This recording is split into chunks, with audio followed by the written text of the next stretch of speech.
Hey, Inkstatic and Alex Flamer. Um, just gonna wait for some more people to show up in the chat, and then we will get started with this. Also tell me like how my audio is sounding and how everything is looking on this, because one of the updates that I'm gonna be getting to is gonna be relevant to that. So, and I will get to Creator and Sepultura later. So, yep. Um, Hello, I want to get back into making content. Well, You know, if you got a good idea, then go for it. Um, okay, I sound fine. All right, sweet. That is good. Um, and from what everything is looking like in OBS over here, it's not looking like this is as glitchy as it's been the last few streams I've done ever since moving here. So, that is good too. Hopefully, it stays that way. Um, and hello, Npitsu. All right, so 7 people watching. All right, so hey guys, RanterInShades here. Because that's my first to memorize stream style. Been a while since I've done a stream. Things have been kind of going on over here, so uh, things have been kind of piling up. Like usually, I like having a set discussion topic for when I do a stream, but sometimes it's just good to have a stream just to do it, just to chill with the people and share some things and whatnot, especially since I have some life updates that I'm going to be getting to over here. And how's it going, Shades? Ready for Memorial Day? I am, and you sound and look fine and smooth. That is so excellent. Again, one of the updates is going to pertain to how that is possible. And as for Memorial Day, I'm prepared for trash pickup day to be delayed by a day because of federal holiday. So the first thing, if you follow my community tab, then you know both of these main updates aren't going to be like news to you. But the first thing that I want to share is about the part-time job I recently acquired. This is like late March when this came into the picture.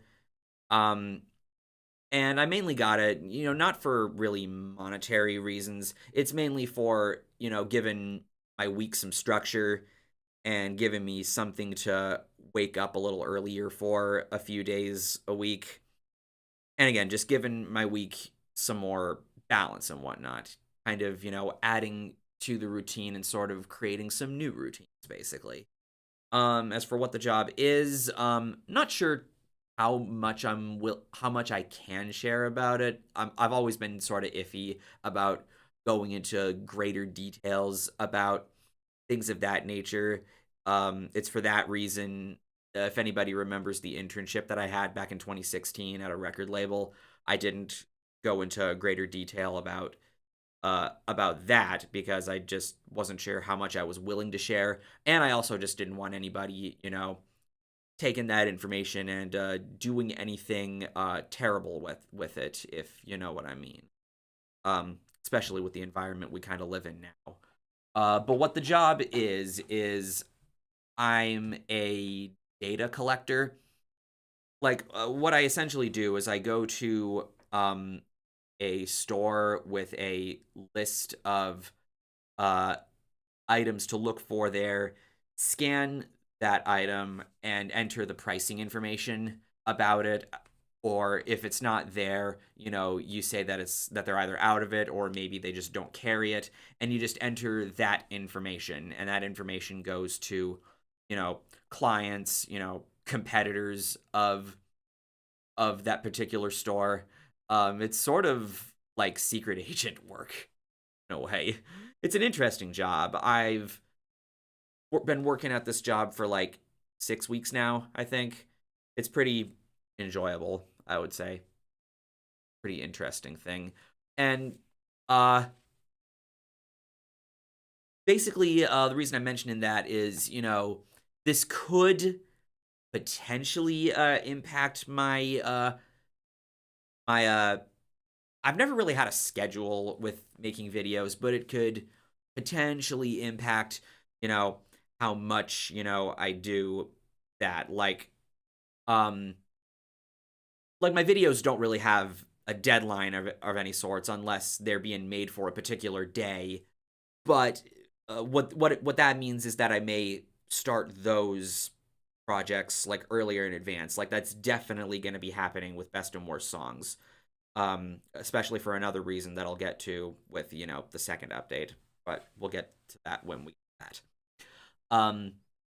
So it's probably not going to affect much, but that's like the most it'll probably affect um the video output. Like by the time I had started this job is when I had started writing the script for the Maroon 5 video, which if you haven't seen that, go check that video out. It's a video I am very, very proud of. Um, wow, I just realized I never posted this.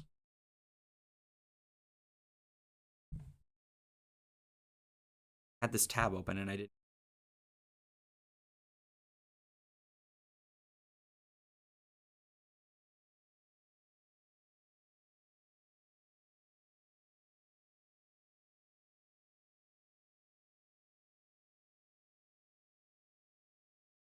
Um,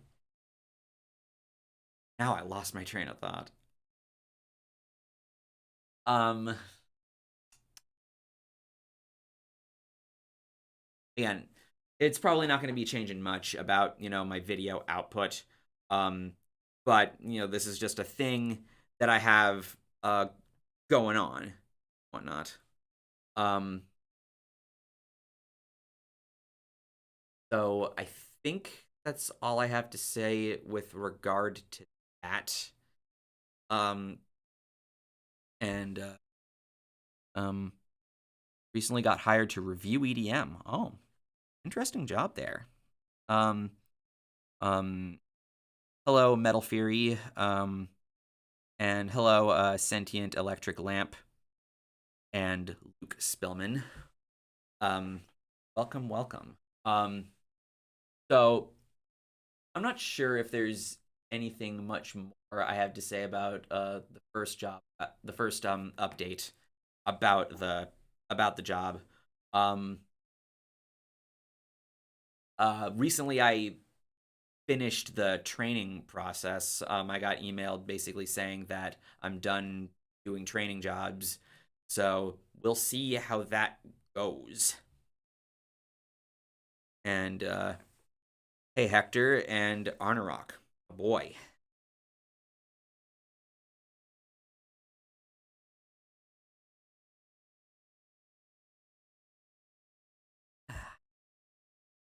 Um, Now the second update, this is, I'd say, more relevant to the channel. And again, this is also something that I posted on my community tab a little while back. Um, but Reason why the stream is a lot clearer right now is because it is my first time streaming using my new computer. Um, so the story for this, prior to getting this job, um, like at the beginning of this year, I was talking with my mom about, job related stuff.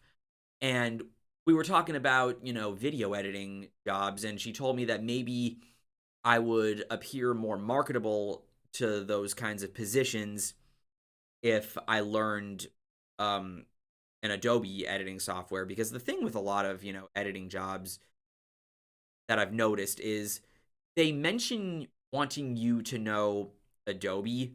And the reason for that is because Adobe is available on both Mac and PC, so it doesn't matter which, which software you use, um because I think they're wanting you to use their computers, so regardless of if they use Mac or if they use PC, you'll still know the software and be able to, do the work there. However, I'm a Mac user and I edit using Final Cut Pro 10, and I've been editing with Final Cut Pro since 2014. I've been Mac user since the summer of 2012 before I started college. Um, so kind of puts me out of commission there unless it just doesn't matter what you use. Um, but we were saying, maybe if I tried to learn Adobe Premiere, then maybe I'd be able to put that on the resume and then appear, more marketable to, on the off chance that anything happens with current job, or if I'm just looking for something else, then I'll be able to do that. But I told my mom that if I'm going to be doing that, I would need a new computer because at the time my computer was like very low on storage, and you know editing software like requires a lot of storage in order to run smoothly, as well as space to render the project. And especially with Adobe Premiere, uh, it uses a lot of RAM, a lot of CPU, and CPU is kind of an issue on my old computer as well, in addition to storage. So after I uploaded the Just Enjoy Music video, which again, if you haven't seen that, it's on the channel. That's my 10-year anniversary video. It's probably the video I'm the proudest of that I've ever made. Exit out of this. Really?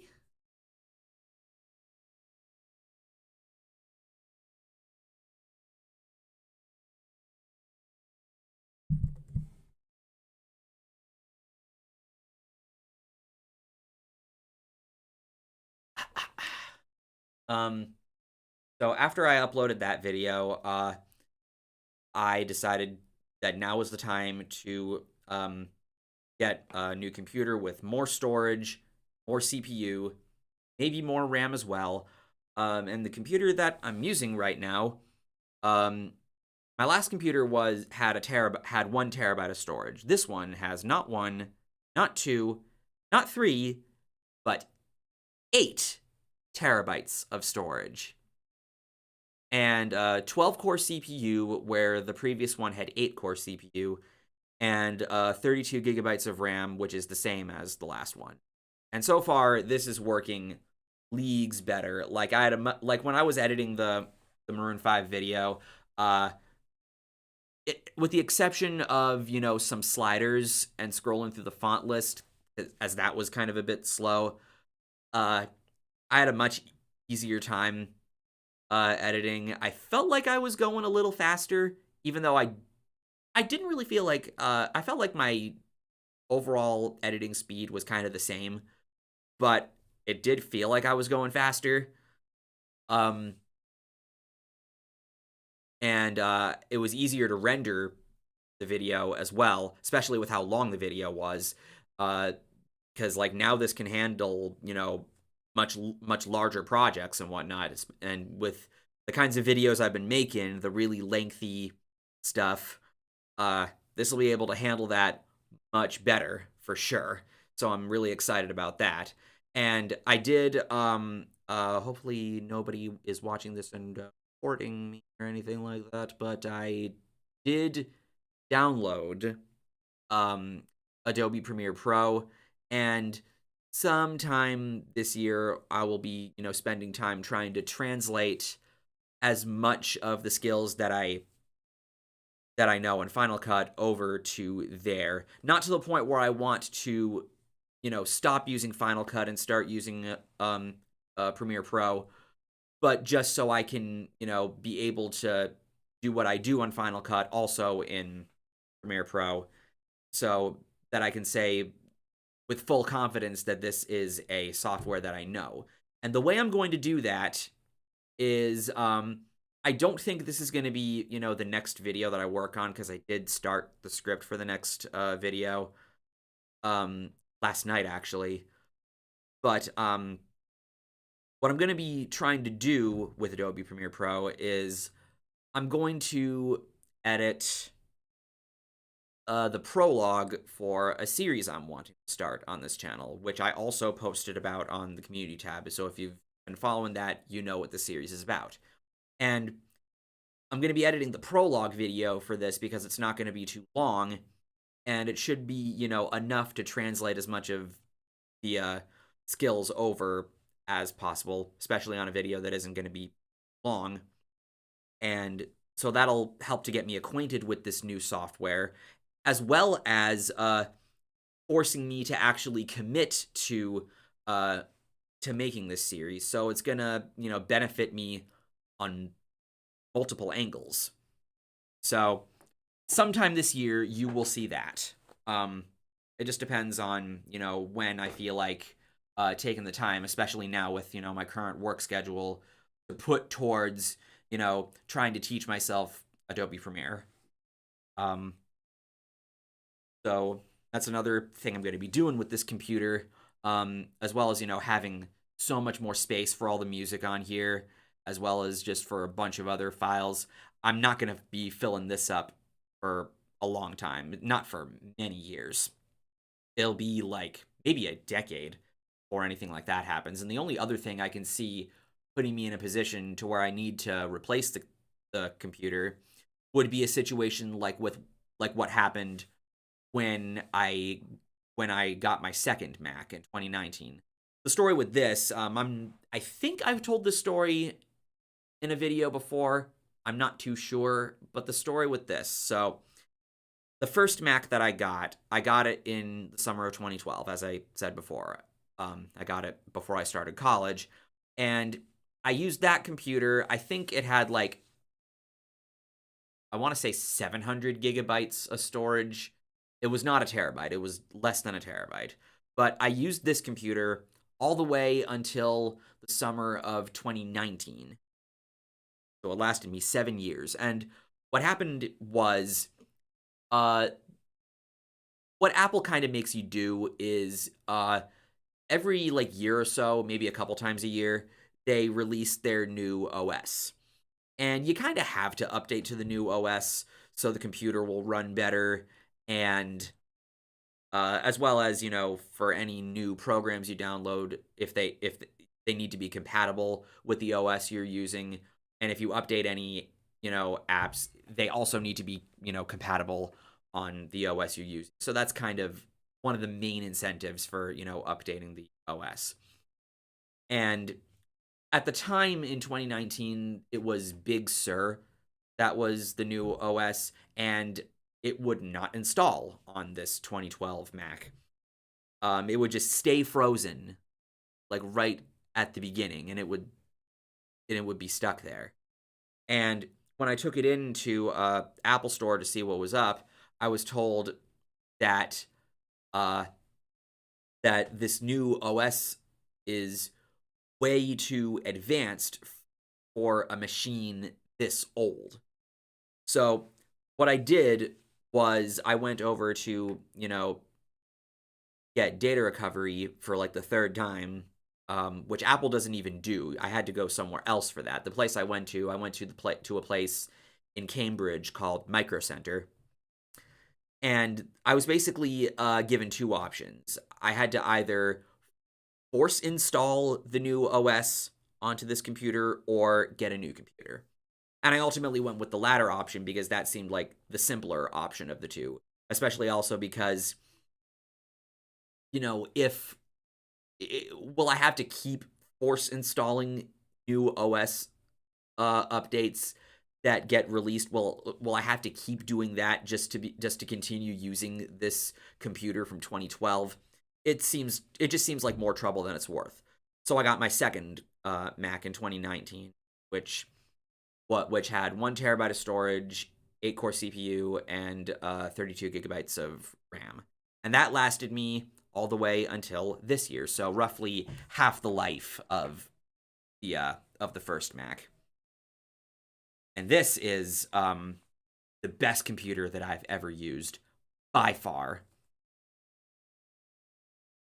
Like, I can't get over just how great this computer is.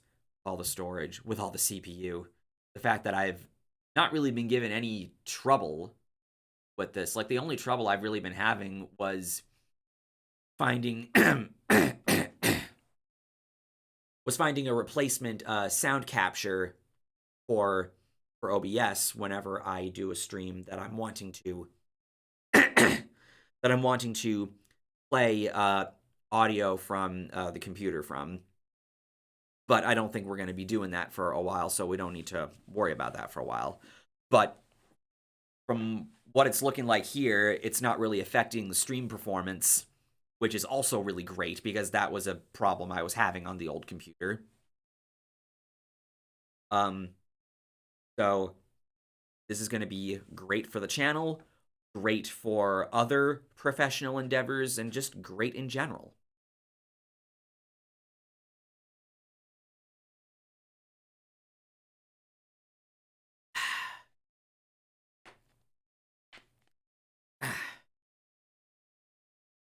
So, do you have to wear a uniform? No.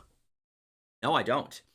The only real dress code is, you have to wear long pants, no open-toed footwear, and no, offensive language or imagery on your shirts, which, with the band shirts I wear, they're not really like violent or offensive or gruesome at all. So it's no issue at all as far as, as far as wearing as far as clothing.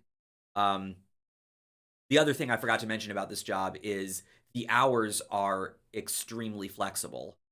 Like, that was another big thing that really interested me about this job, is the flexible hours, because that's really important for, the kind of lifestyle that I live and the kind of lifestyle that I'm shooting for.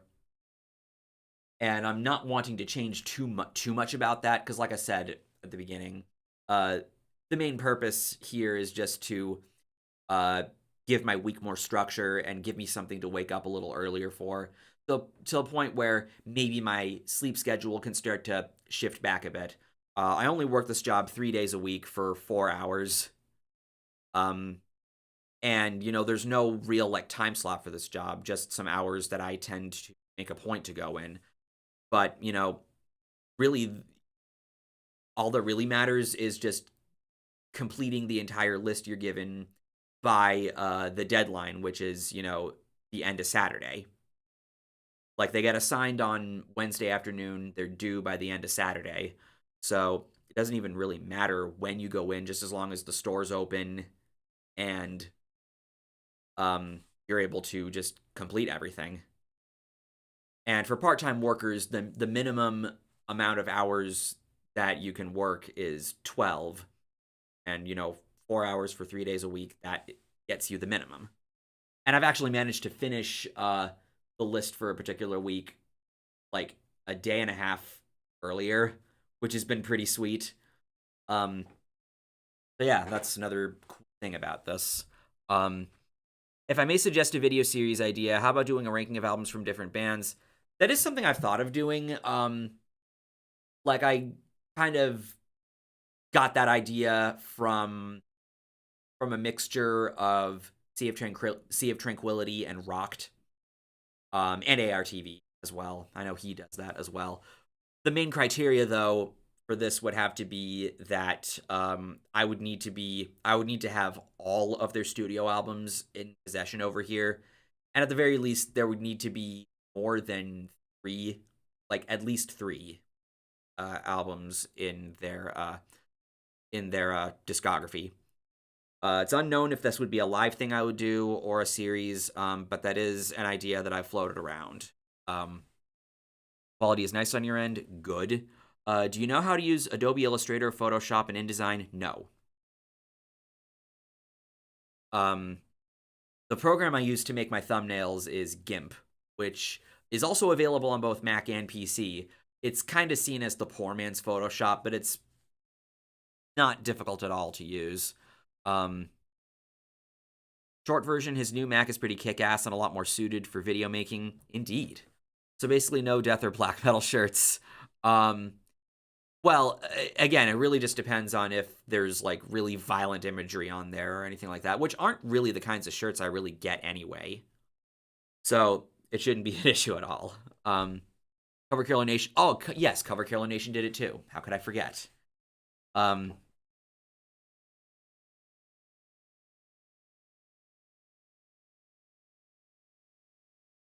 yeah, that's how I feel about that idea. It's still kind of floating around. I have made a list of bands that would qualify for that, but again, it'll happen when it happens, if it happens. Um, so I guess now at this point in the stream is when we transition to what I've done in the last couple streams, the revamped shirt collection um, series, which is basically now a thing I do live and share stories with in a live setting. So where we last left off, it was my birthday, and the concert that I had coming up was like a couple days later out in Boston, where I saw John Petrucci. Um, and this is what it looks like here. We got yeah, artwork for his latest album, and we got tour dates on the back over here. And the cool thing here is he had Mike Portnoy playing drums with him here. So this was like my first time seeing Portnoy live, because when I saw Dream Theater back in 2014, obviously Portnoy was not in the band. They had Mike Mangini at that time. So Petrucci, Portnoy, and on bass was Dave LaRue, who is a well-known bass player in this particular community, well known in the prog and instrumental guitar community. He played with Dixie Dregs. He's played with Transatlantic, um, or not Transatlantic. Flying Colors. Um, he's played live with people like Joe Satriani, Steve Morse, et cetera, et cetera. He's been around. He's a great bass player. Um, and cool instrumental show. You know how I love my instrumental prog stuff. And what was also kind of neat was that this was um on the Berkeley campus, which is where all three of these guys went to school. Like that's where Petrucci and Portnoy met. Actually, was at Berkeley. Um, along with John Young, he was there as well. Um, so it was pretty neat seeing them at their alma mater right there.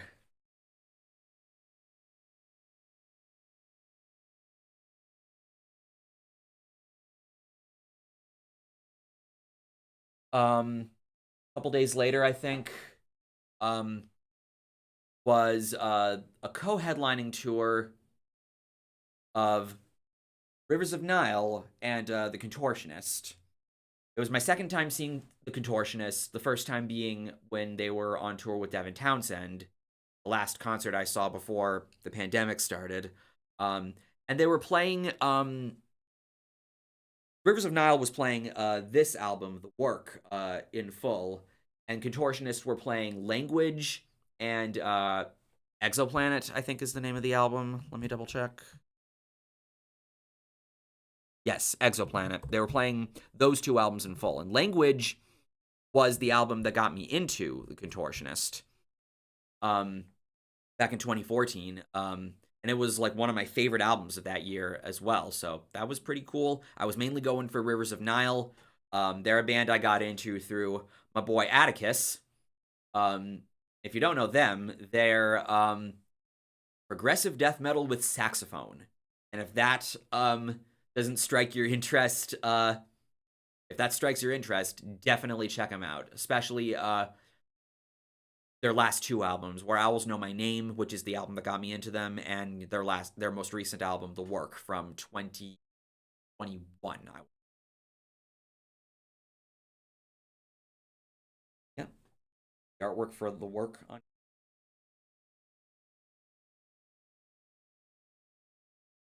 that was After a long time of not seeing this man, Joe Satriani. This is my 5th time seeing Satriani. Um, and this was, on the tails of his most recent album, Elephants from Mars, which was very good. This was like the most I enjoyed an album from him in a while. Like, I enjoy all his albums, but this was the one that felt more enjoyable than his last two or three. Um, and I was a bit late getting into this one because I was driving Boston and and trying to find a place to park and whatnot. I missed like the first two or three songs from a set, but yeah, it was good seeing him again. And this was at the same venue where I saw him for the first time, where I met him back in '08, at Orpheum Theater. Um, this on the back.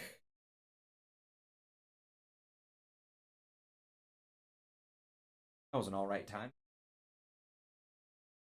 He's an artist, he's my favorite musician. Like, Alter Bridge is my favorite band, and Satriani is my favorite musician. And he's one of those artists that I always have to see whenever he goes on tour around here.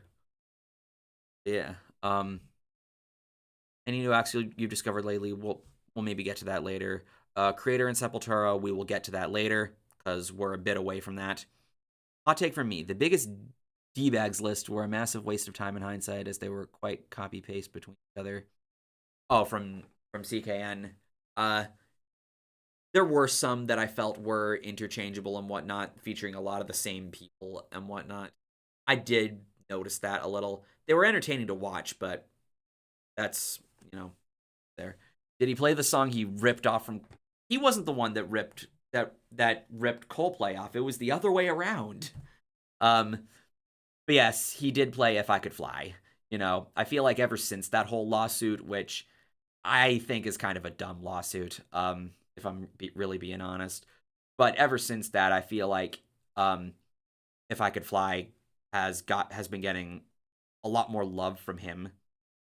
Like, maybe he feels a need to kind of clutch to it because of that. But yeah, he did play that song. Next. It's kind of nice that I'm wearing my Appear on Bound shirt, reppin' Stoutmeister's band, because the next one I have here is a band that I got into through Stout. Earthside. A band that he has featured on his channel a number of times, featured their music in a lot of his videos. They're a band that he did a lot to help promote, and got me and many other people exposed to Earthside's music. It's kind of ridiculous how they only have one album out from 2015. But, when I heard that they were going on tour with other band that I got a shirt from over here after this, I was like, yo, I need to go to this right now. And so after this, I got my picture taken with Frank Sacramone, the keyboardist, and Jamie Van Dyke, the guitarist, as well as the bassist. I found him outside loading in while I was going to the garage that I parked in. And I was actually wearing this shirt over there, and I did, talk about Stout with those guys, which was kind of neat to do. But yeah, very comfortable here. Now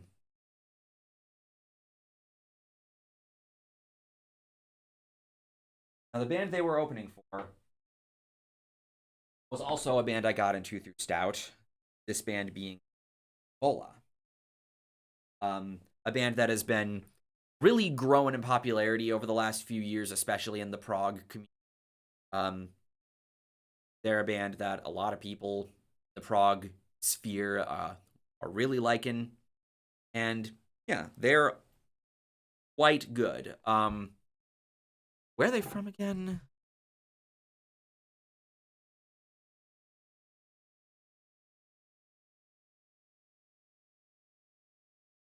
Denmark. Um, yeah. They put on a pretty good show, and I remember when I made my Instagram post about this show, they actually liked it, which was pretty neat. Um, yeah, red, like red shirts. This is not a concert shirt that I got next. It's one that I ordered online. When a memory came back to me of a shirt that I made at the camp that I mentioned in the Maroon 5 video. Uh, so I decided to search on Google to see if a shirt actually exists, and it does. Timmy and the Lords of the Underworld, baby. The best band ever. Um, and it says World Tour on this. So, hell yeah. Um, yeah. That's one of my favorite South Park episodes of all time. Um, I love, love, love, love the song very much. Um, the riff is so cool. In fact, on my original channel, before I created this one, I actually have a video of me playing Timmy and the Lords of the Underworld on guitar. Not a video I think is really good, but it exists. Um, that's all from 2022. Now we get into this year. Bola sounds like something a bull tamer would shout like "Ole." But now we get into 2023. The first show of that year was a show that I actually went to for free. So my friend, chat mod, and concert buddy, Space Metal Ferrari, who maybe he'll show up later. He tends to show up kind of late streams. But uh, he's friends with the dude that works as the doorman, I want to say, at this particular venue, Middle East Nightclub in Cambridge. And so he gets him onto, guest lists for free at shows at this venue. And so and so this was something that we did for free. We saw Wilderun. Um, and funny, we were mentioning Cover Killer Nation earlier in here because this is a band I got into through him when he put this album of theirs, Veil of Imagination, as his album of the year in 2019. And I decided to look into them because I thought the album art looked really, really, really pretty. And yeah, they're an excellent prog metal band. Um, they get compared a bit to Opeth, I would say. I wouldn't say they're as death metal-y as Opeth. Um, but but they've got a similar kind of brand of epicness. And so yeah, this was a fun show to go to. And I really, really this shirt. Again, I love red shirts. I like the way yellow mixes with red, and pretty flowers.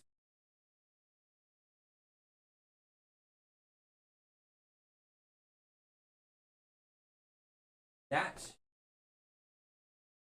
we got this band that was opening for a band that we'll get to later. This band with this one being Red. Red is a Christian alternative metal band from the 2000s. I always liked them. I always thought they had a pretty cool sound for the genre, I would say. I always thought they were kind of underrated too and overlooked mainly because they're a Christian band and whatnot. And, I've talked about this before in the Striper video, how if you like the sound, then it shouldn't be difficult at all to overlook any, Christian lyricism or anything like that. But, I was pretty happy to see guys opening for the band that they were opening for because I thought it was a pretty good fit. Um, missed a bit of their set as well when I was getting in this show I went to with Space Metal. Um, opening for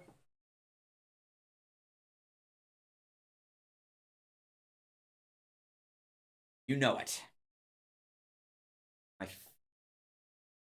fifth time seeing Alter Bridge. Fourth time seeing them headline. Fifth time seeing them in general. Um, and like Satriani, another band that I always need to see whenever whenever they go on tour, even if they're opening for, even if they're not headlining, like was the case when I saw them in 2016 when they were opening for Disturbed. Um, but yeah, Pawns and Kings artwork here, and I was so blown away by Pawns and Kings when that came out. Like, I thought Walk the Sky was fine, even though it has since become my least favorite of Alter Bridge's albums. But Pawns and Kings just blows it out the fucking water. It is so heavy. Um, Probably their heaviest album since Fortress.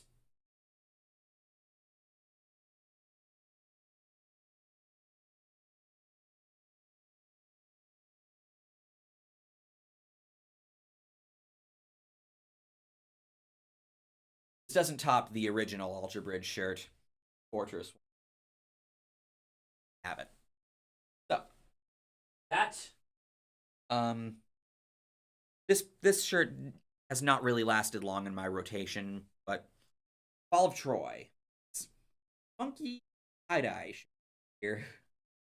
Um with some pretty edgy looking illustrations on here. Um Went out to Boston for this one.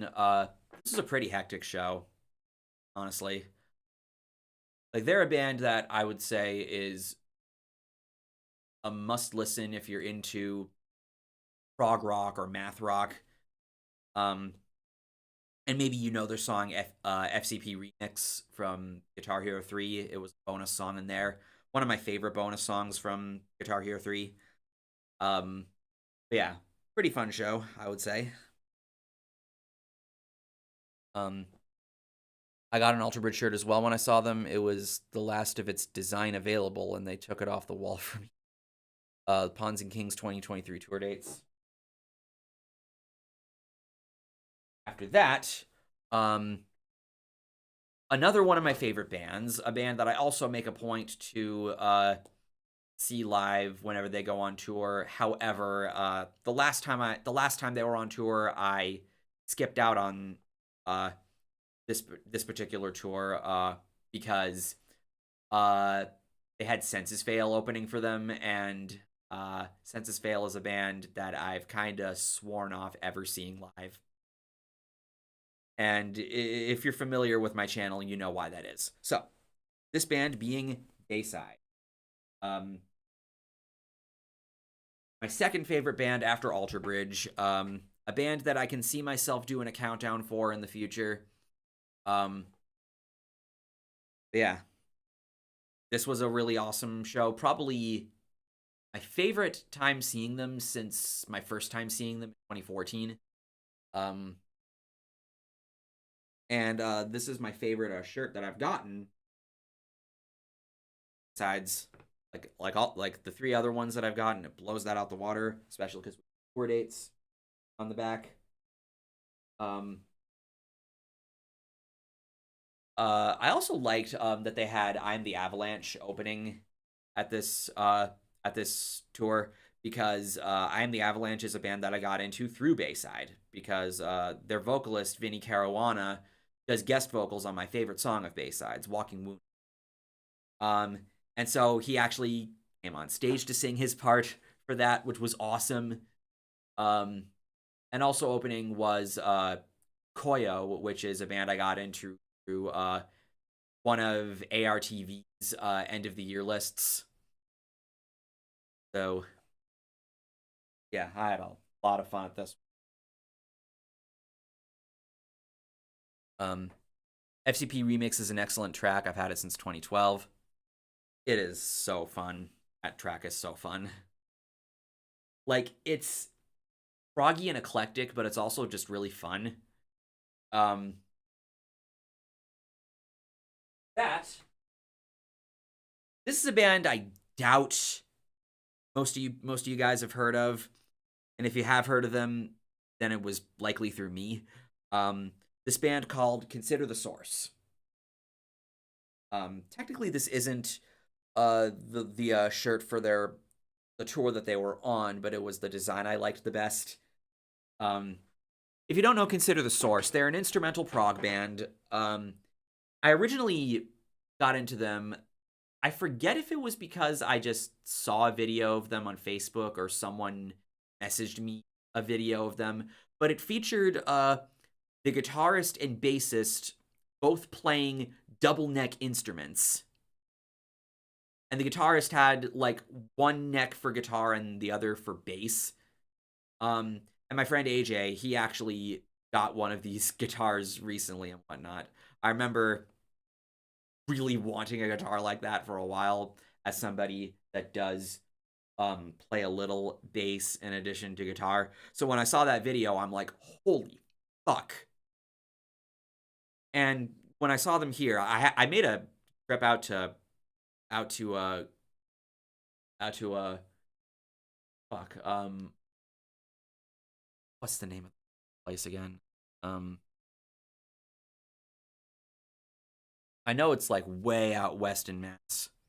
Um but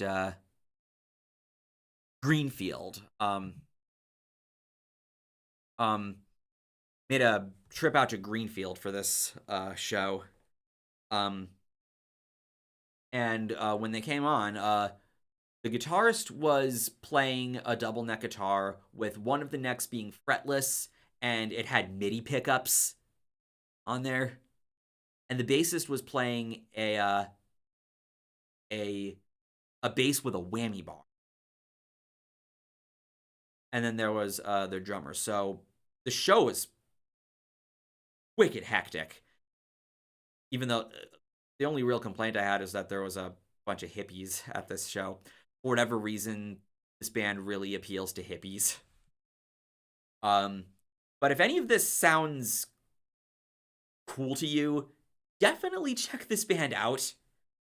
Um, and I got a selfie with the guitarist and the bassist after this show too. Um,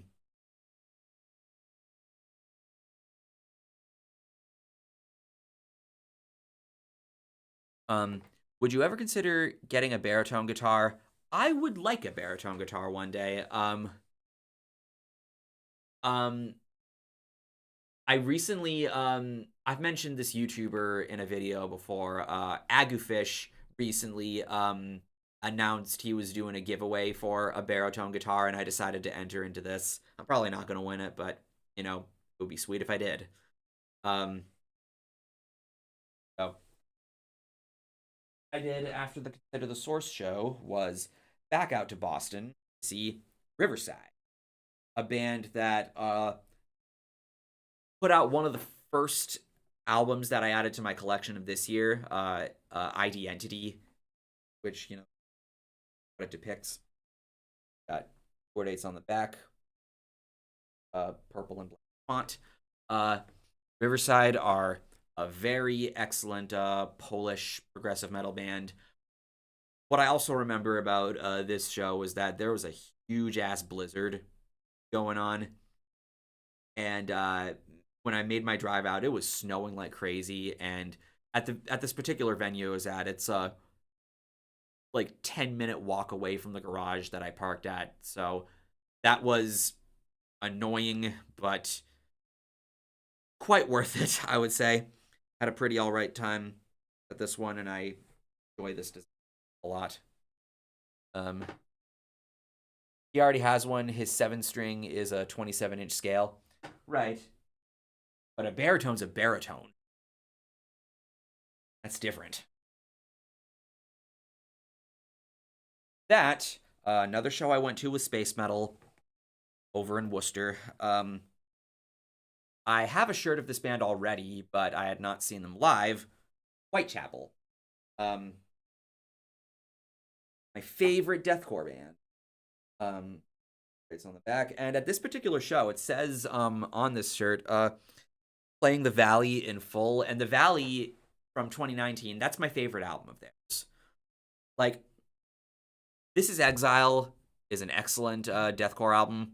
The Valley, I just think, has a lot more to say, which is essentially why I consider it my favorite of theirs. And playing it in full, I'm like, ooh, definitely gotta do this. and they had Archspire opening, which is a technical death metal band that I got into late last year. Um,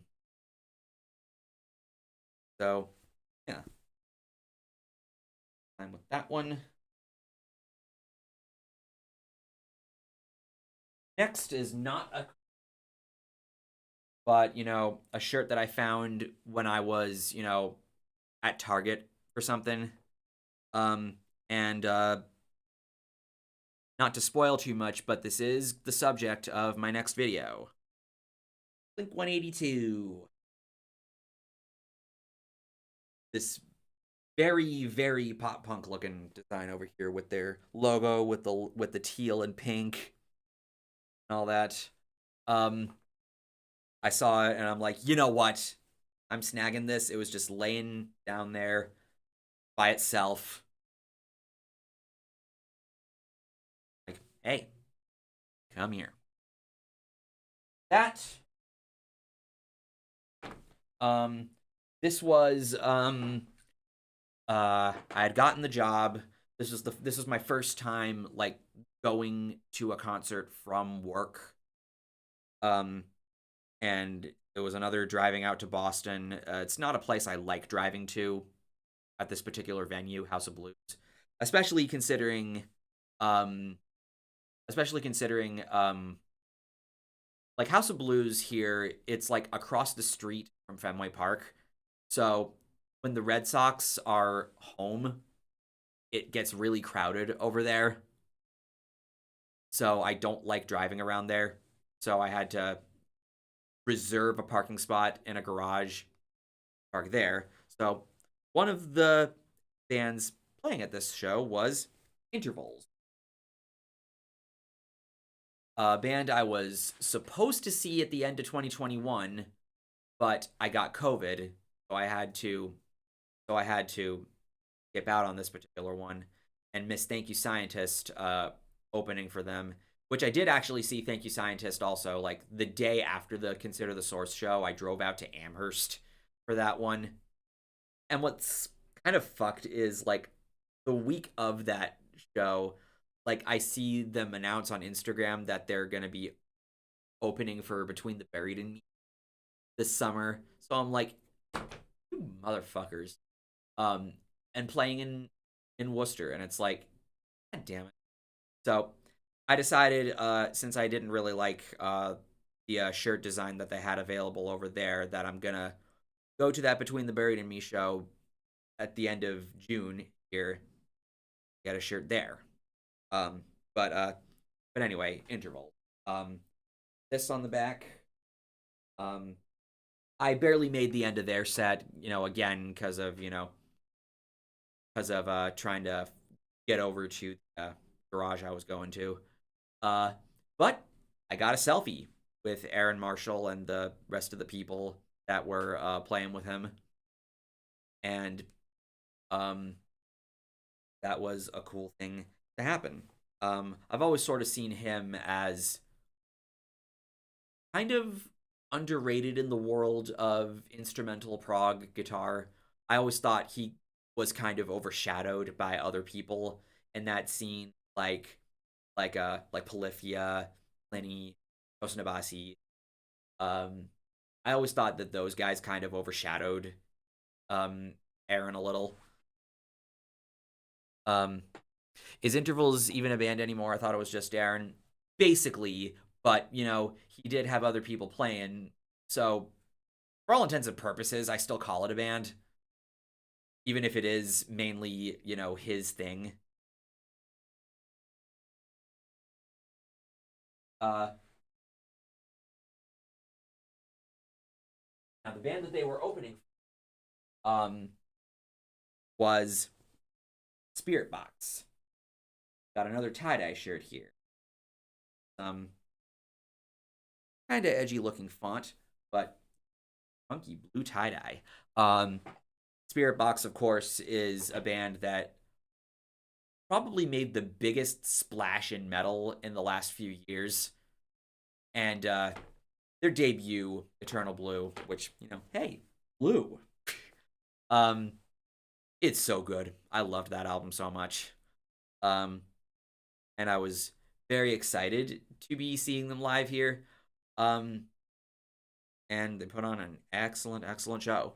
Um, in addition to intervals, they also had After the Burial open. My second time seeing After the Burial, and much like I did the last time I saw After the Burial last year, when they got to playing Lost in the Static, I took my phone out, recorded them playing the intro riff, and shouted "Supreme Victory" as a reference to some black guy when he that song for his intro. But I think he stopped doing that for copyright reasons.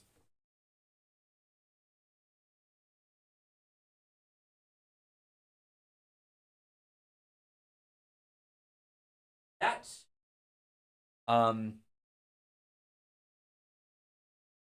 After that, we got a show I drove to from the gym.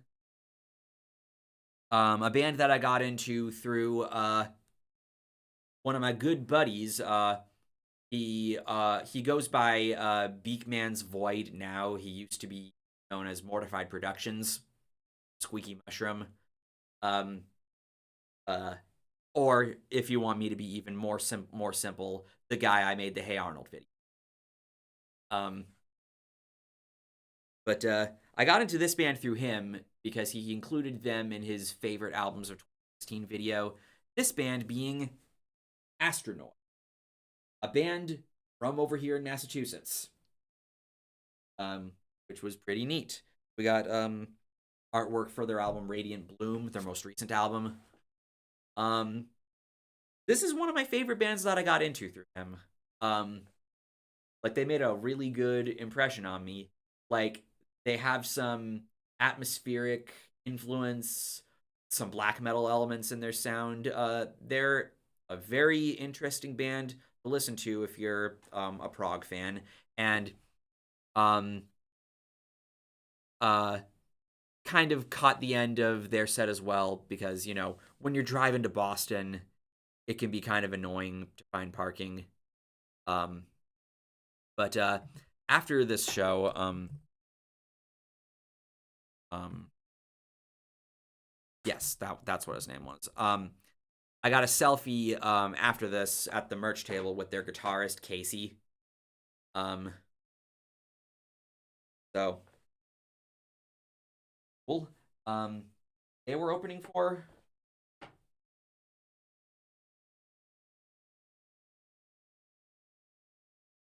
Seosin, a band that I've always found really interesting um, in the sense that they released two albums in the 2000s, then went on a bit of a hiatus, and reunited in 2016 with their original vocalist, who didn't sing on those first two albums, but they reunited with their original vocalist for their third album. And these are the only three albums that they have in their discography, and yet they maintain a very tight following. I always thought that was a really cool and interesting thing about Seosin. Um, so, what I got there.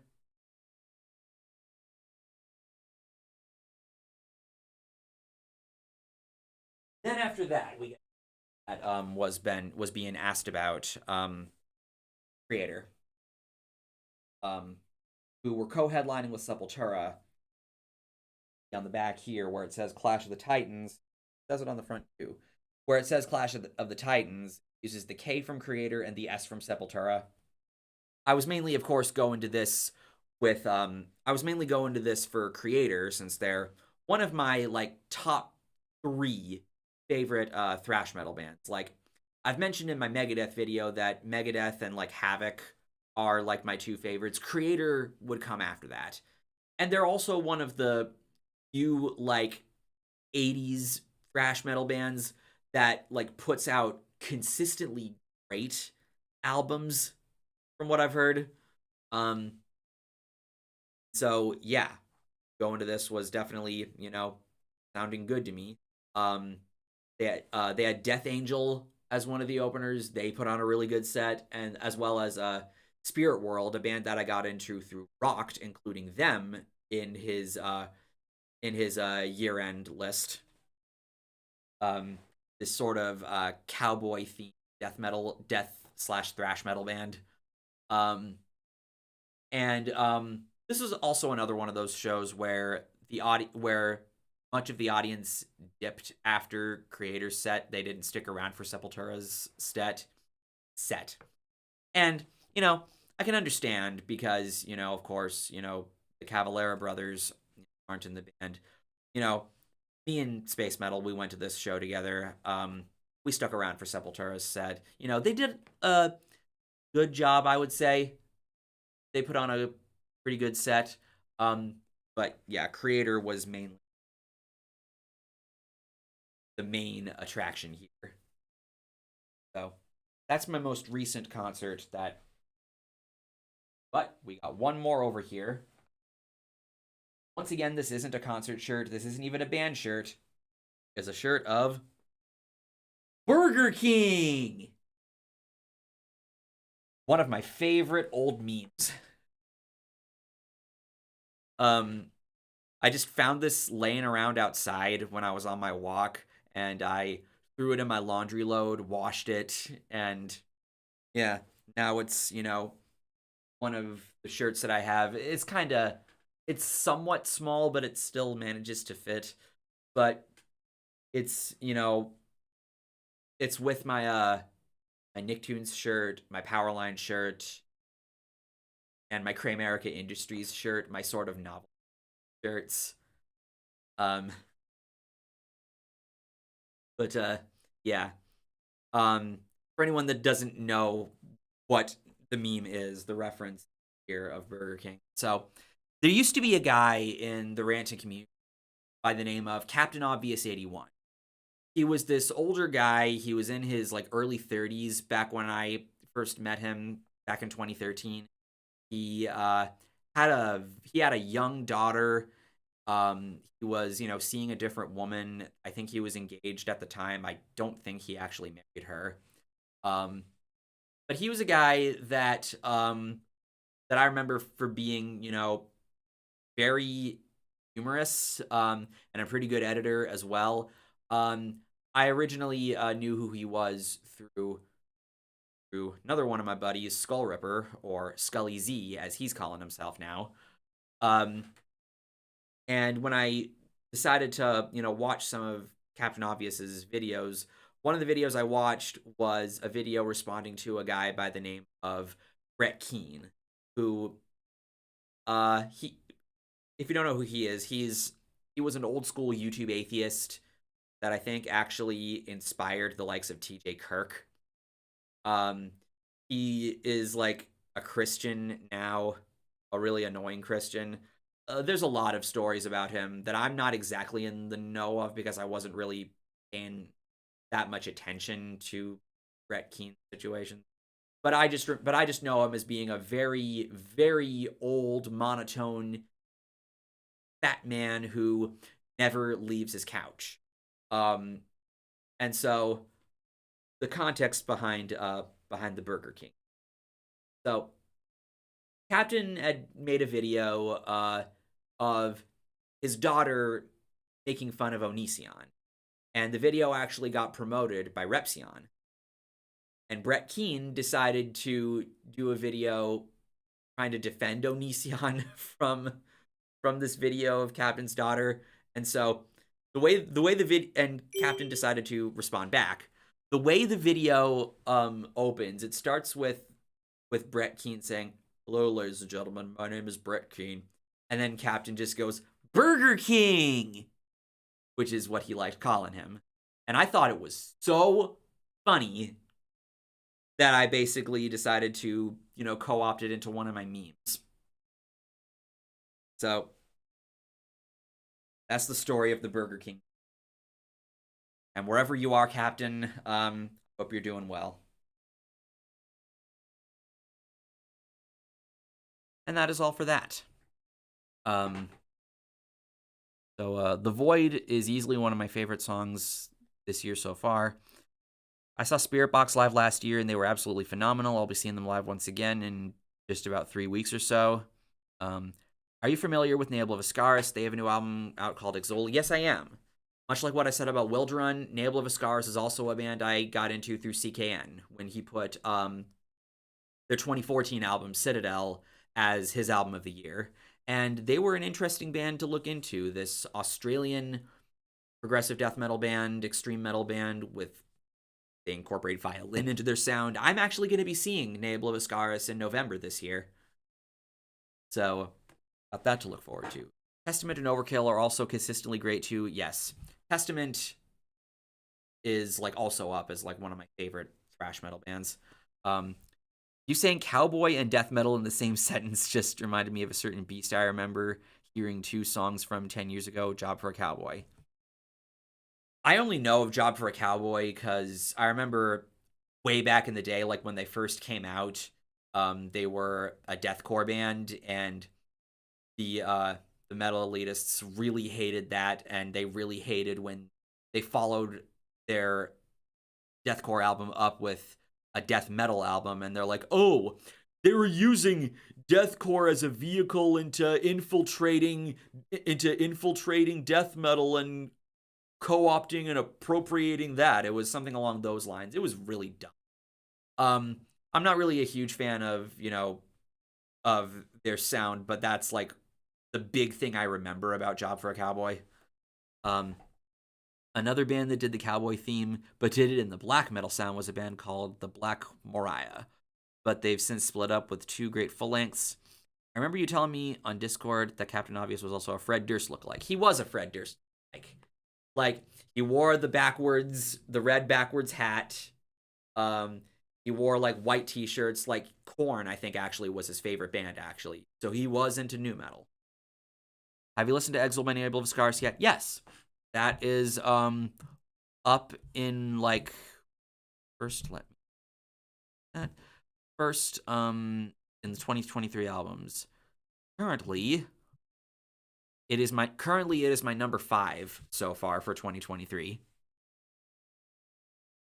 Yeah, Navel of Ascaris is great. And again, they're one of the upcoming shows that I got coming up down the pipeline. The next ones I got coming up, there's that Between the Buried and Me show I mentioned earlier with Rivers of Nile and Thank You Scientist opening. Then, about a week after that, at the end of June, a band that I got into through a drummer that I've played with before. He posted a drum cover of a song by this band, There, which is spelled THEIR/THEY''RE/THERE. They recently reunited and put out their debut full length last year. Then, another band that I've mentioned earlier in the stream that I've seen live before, as have I, the 2 bands opening on this tour. But the fact that these 3 are together. Dream Theater, Devin Townsend, and Animals as leaders. What a fucking lineup. This is going to be the greatest lineup, the greatest touring lineup I'll have ever seen. Then, another show that I'm going to be going to for free with Space Metal, Cynic. Then we get to August. I'm going to be seeing Havoc, which should be great. Then Yellow Card with their reunion. They have Mayday Parade, Story of the Year, and This Wild Life opening. Then the Gojira and Mastodon co-headline. Then this may get a chuckle out of you guys that I would even get a ticket for this, but you know what? If there's anything to take away from the Just Enjoy music video, it's that I really give no fucks about this. Nickelback. Then 2 days after that, Jimmy Eat World. Manchester Orchestra is one of the openers. Then we get to September, and I'm going to be seeing The Offspring with Simple Plan and Sum 41 opening, and that's going to be a pretty bittersweet evening, considering considering Sum 41, if you don't know, they announced that they're going to be disbanding after their next after this tour, I believe, and I think they were wanting to do a headlining tour after their final album as well. So this is going to be bittersweet there. Then another show I'm seeing for free with Space Metal, Beast in Black. Then a couple days before Halloween is Motionless in White with Knocked Loose, After the Burial, and Alpha Wolf. So I'm going to be seeing After the Burial twice this year, basically. Then there's the Navel of Iskaris show that I mentioned earlier. They have Persephone as one of the openers, which I'm very much looking forward to. And then finally, another show I'm seeing for free with Space Metal. I've seen this band before, but not the band opening. Protest the Hero with Moontooth.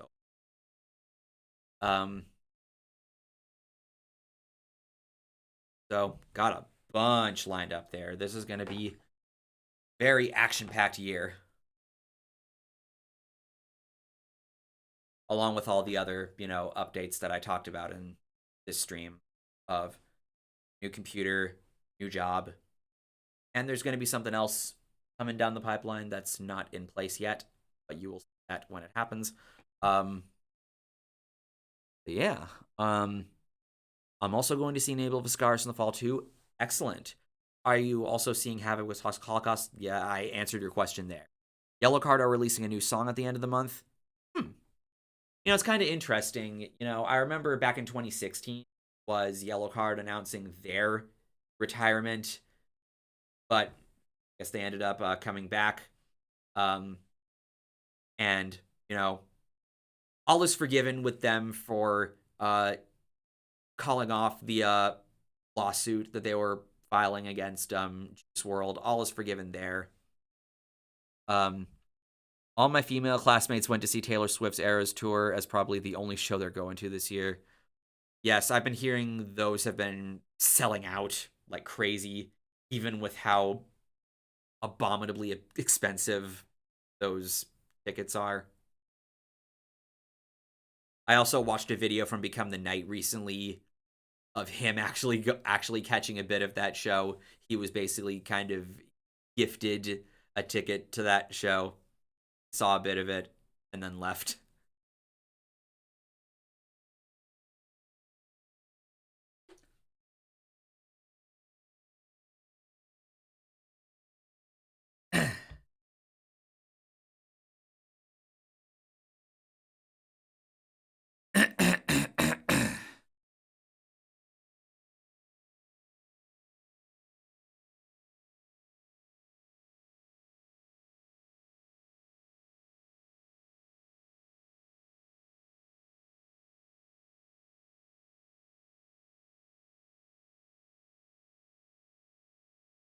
Lol, that Become the Night video is kind of hilarious. He just doesn't understand pop music.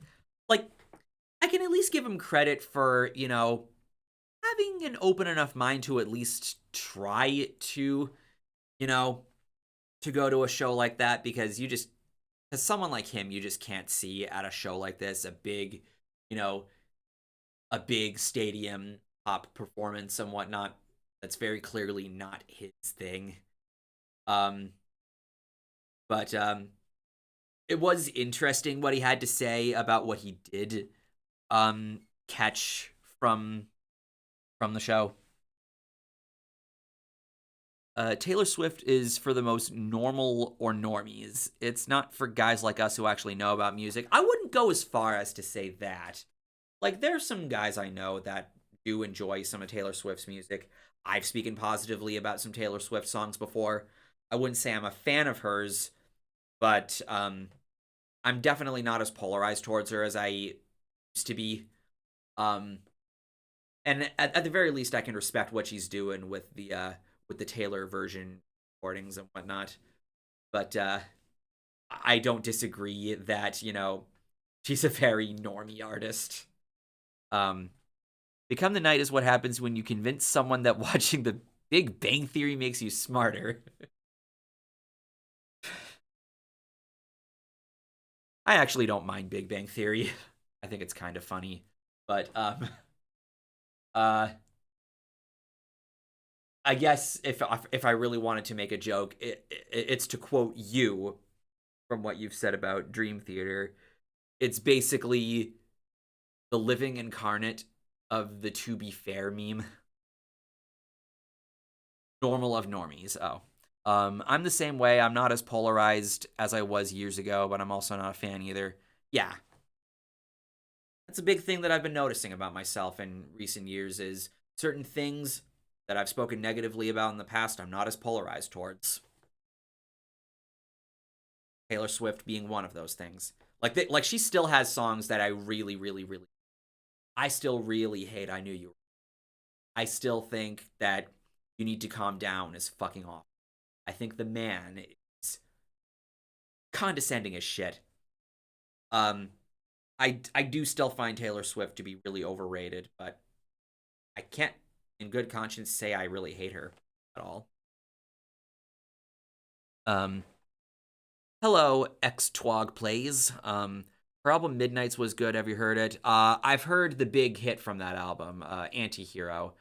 Uh, I don't like it as much as All Too Well, but I like what it's trying to say. I appreciate what it's trying to say. Um, I wouldn't be surprised if I talk about it in best songs this year, but that will depend if anything, you know, if anything else outranks it. To be fair, you need to have a very high IQ to understand Become the Night. No, he himself says, to be fair, you need to have a very high IQ to understand me. Like, he goes around basically quoting um, the To Be Fair meme verbatim about himself. And I mean this is no disrespect because I am a fan of his videos. Um, my sisters are seeing Taylor Swift. Uh, uh, the people that are willing to spend that kind of money on those tickets, it makes you wonder.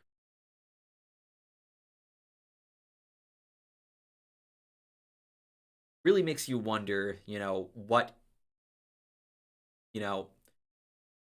what goes through someone's mind when they're making those kinds of purchases.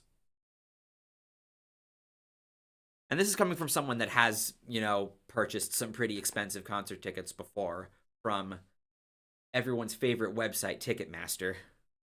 Um,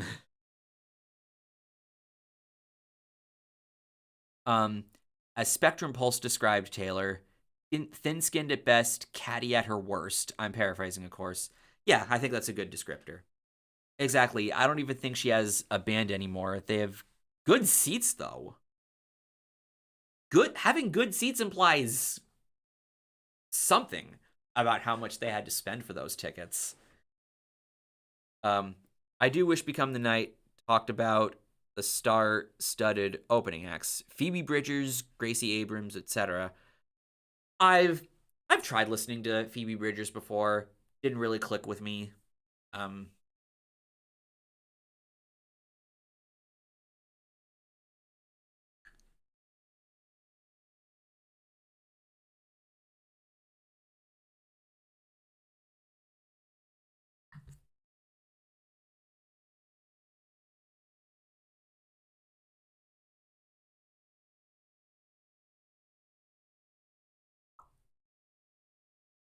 um, I went to When We Were Young, and those tickets were $350 each, and I'm going to hell on the harbor this weekend. That was 200.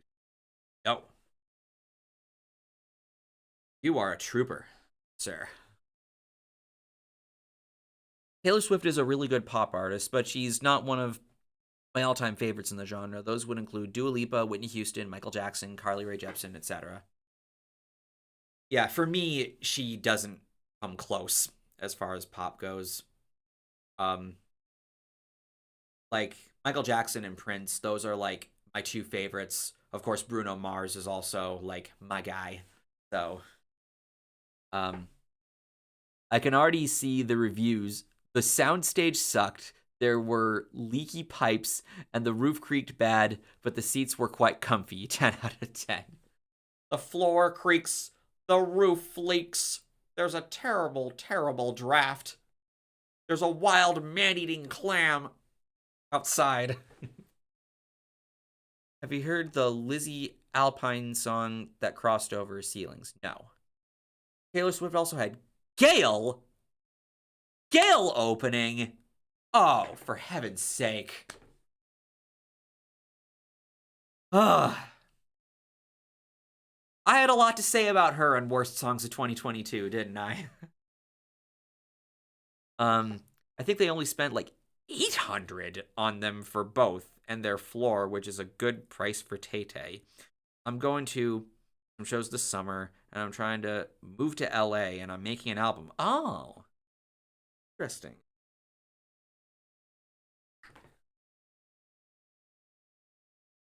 And get prices, like, whenever I think about that, I always get I always feel a little depressed on the inside. Whenever I go on a ticket buying spree, I always make a point to not use Ticketmaster, to try to find any alternative that I can. Because I feel really dirty using Ticketmaster at all. It makes me feel like a sellout. The Weeknd is my current favorite pop star. Weeknd is excellent. Taylor Swift still comes nowhere near as good as him. Not a lot of people do. Weeknd is basically kind of the closest we get these days, aside from Bruno, to Michael Jackson. I spent $150 on 2 tickets for The Used and Pierce the Veil, and that made me cry. I can imagine. Yeah. Yes, you did have a lot to say about Gale. I agreed with everything you said. Worst song of 2020. It may have been a predictable choice, but you know what? The worst is the worst. Hello, I just walked into this conversation. Hello. Talked earlier in this stream about a job I recently acquired, as well as the computer I'm currently streaming on. Bruno Mars is awesome. Yes. You know, it says a lot about the quality of someone's work when the worst song that they've done is a cheesy song about not feeling like doing anything, where he makes some really corny references to fucking teach me how to Dougie.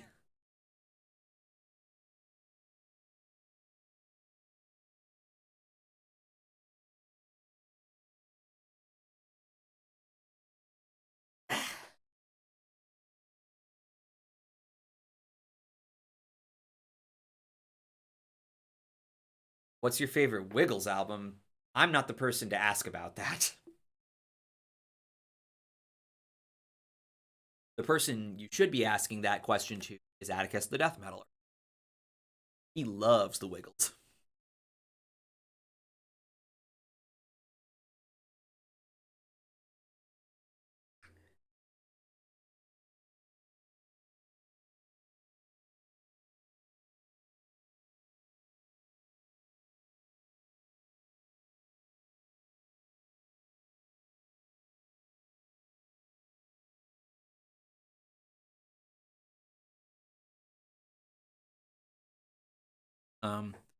When is the Wiggles discography? Again, not the person to ask about that. Bruno Mars is one of the best pop musicians going today, and Versace on the Floor is one of the best goddamn songs of the 2010s. That's a nice song. Not my favorite from him, but a very nice one.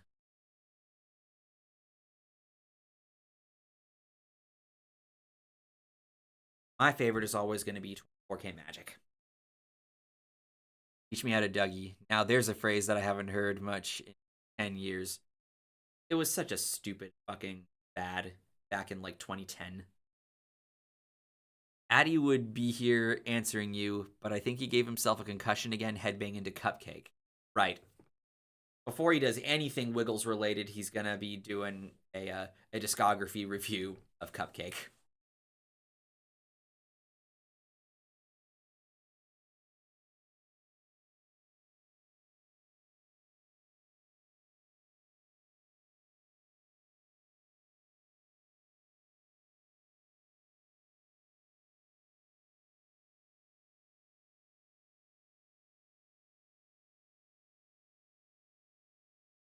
Yeah, I think The Weeknd is probably my favorite popular pop star. Taylor Swift and Lady Gaga are also up there for me.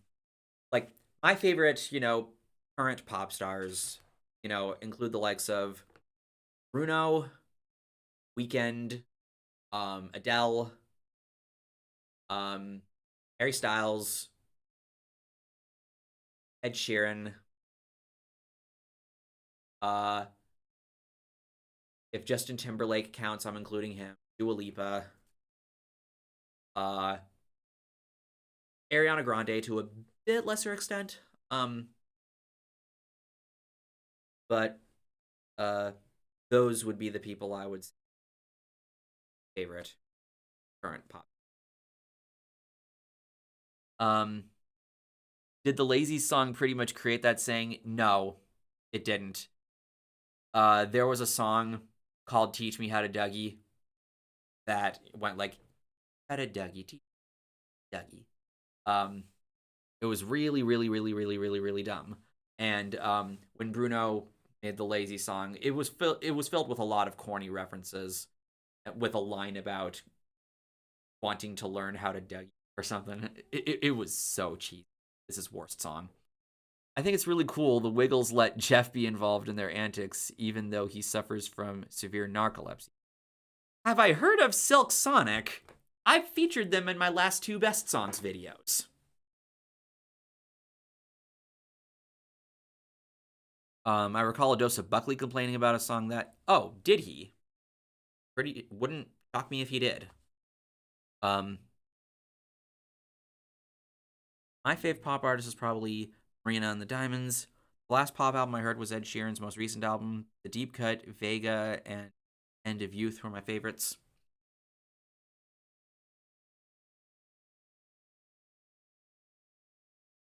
It was the Whippin' Nene before the actual song. Uh, yeah. Actually, yeah. Like, it was basically like I've always compared Whip Nene to the Soldier Boy. But Teach Me How to Dougie is also like in that camp. Speaking of Ed Sheeran, congrats to him on winning his court case. Yes. Yes. That. Another thing that I've, made a post about on my community tab. We've talked about it in the Discord server. Was Ed Sheeran winning the court case against Marvin Gaye's estate. And I'm sure you guys know how I feel about Marvin Gaye's estate. I loathe those people so much for feeling the need to go after any song they can that even remotely sounds like Marvin Gaye, just so they can, reap the benefits of a song more popular and relevant. It is really disgusting what they do. And especially in the case of this, considering it's all it is, the only similarities are really just a chord structure. And that's it. That's not something you can copyright. The only things in music you can make a case for are melody and lyrics. And neither of those were the case with this. So it should be no surprise that Ed Sheeran won. If he didn't win, then that would maybe set a really stupid precedent for more of these stupid freaking lawsuits to occur. But hopefully him winning sets a precedent for seeing less and less of these lawsuits, because these lawsuits are pointless.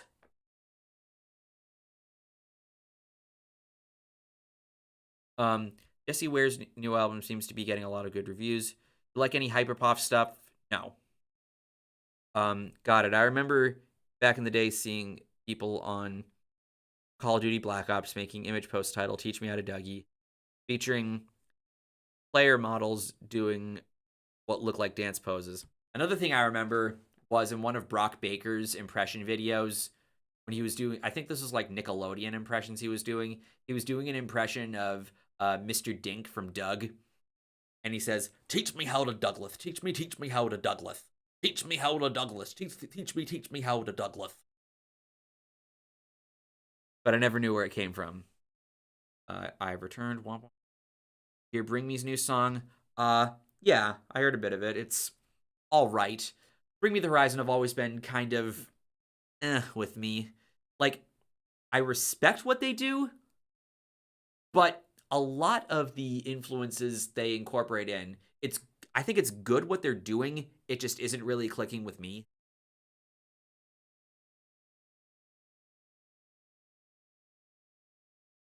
You hear A7X is going on tour with Alexisonfire this summer. Did not know that Alexisonfire was opening. I did hear they're going on tour, but I don't think I need to see them again. I'm not sure I feel a need to see them again. I saw them back in 2014 when they were headlining Mayhem Fest.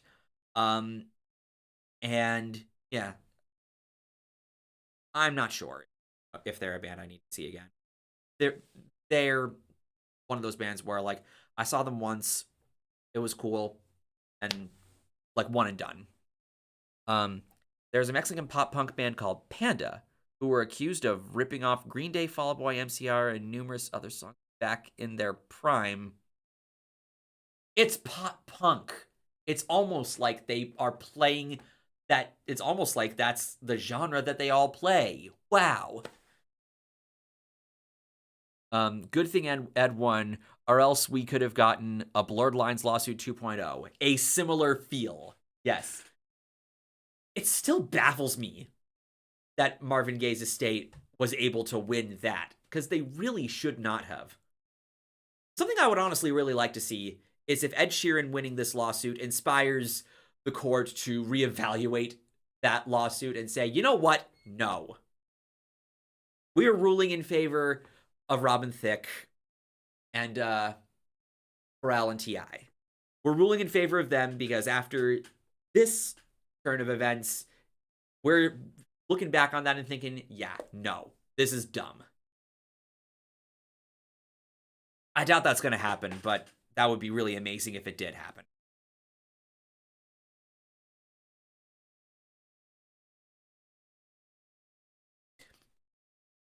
Or maybe Robin Thicke actually has to be the one to sort of appeal the decision.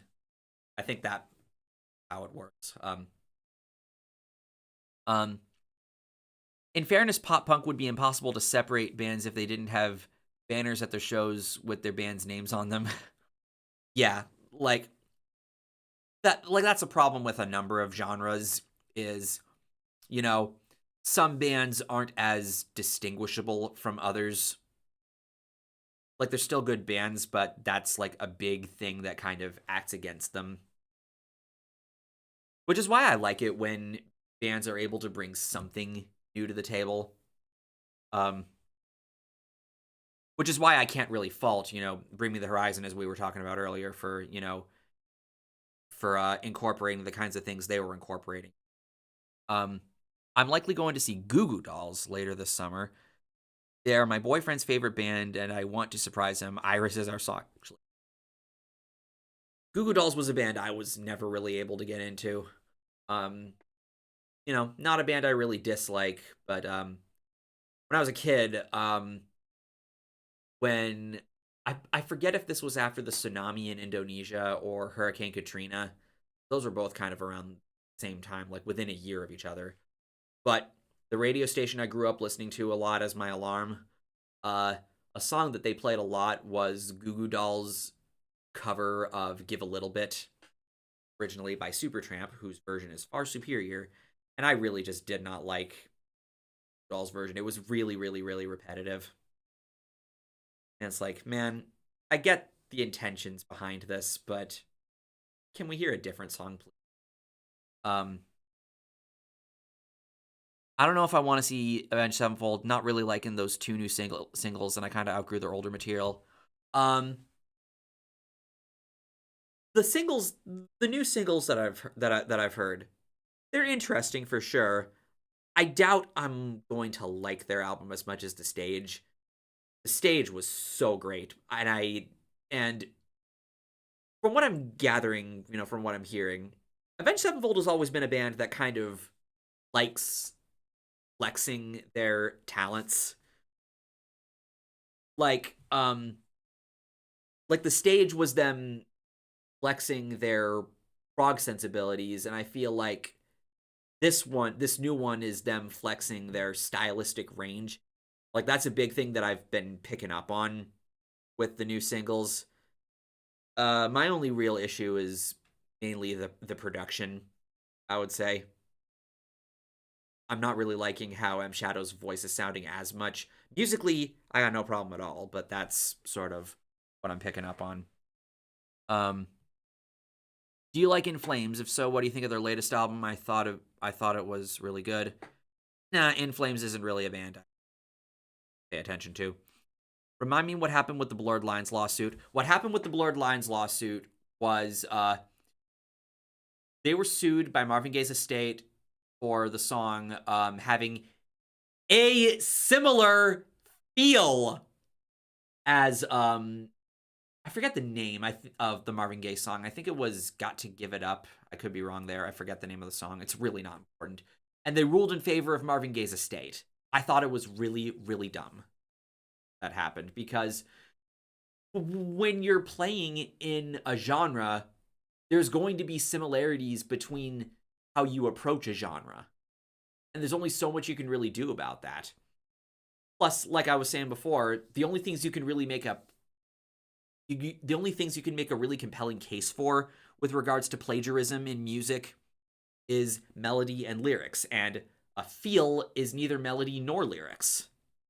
So that's why I really hated that lawsuit. Panda is a bit different, as they were accused of ripping off bass lines and even lyrics. Bass lines, and with bass lines, I'm speaking from experience with this. My last band that I played in, Gardens of Acadia, when we kicked out our original bassist, and when we were like recording demos of a bunch of our material, he actually had the gall to threaten legal action against us if the bass parts that we recorded for these demos sounded anything like what he did. And he would have had no case because bass lines fall under the realm of chord progressions, and chord progressions aren't something you can copyright, because if you could copyright chord progressions, then every band that's ever made a 1564 song would be suing each other. But we don't see that happening.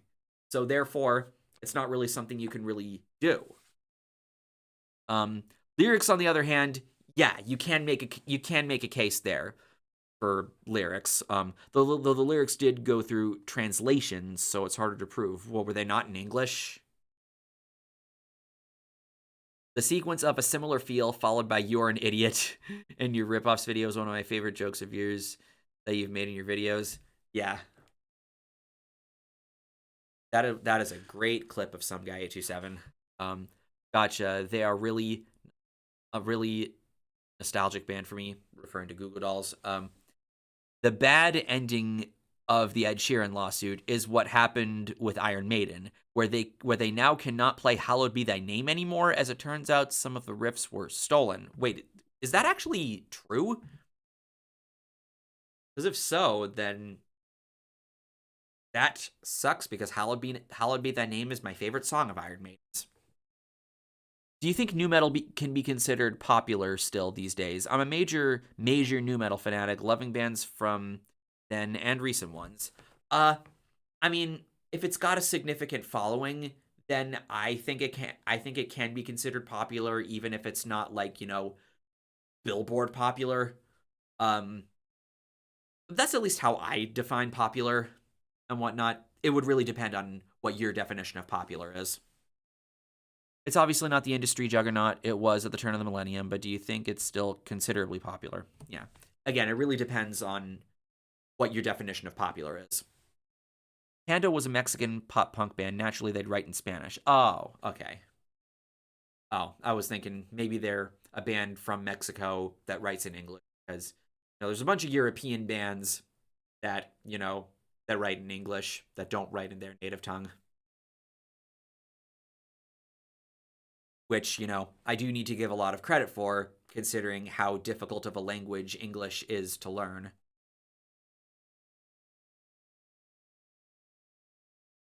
I don't know if it's popular, but I still love listening to some nu metal.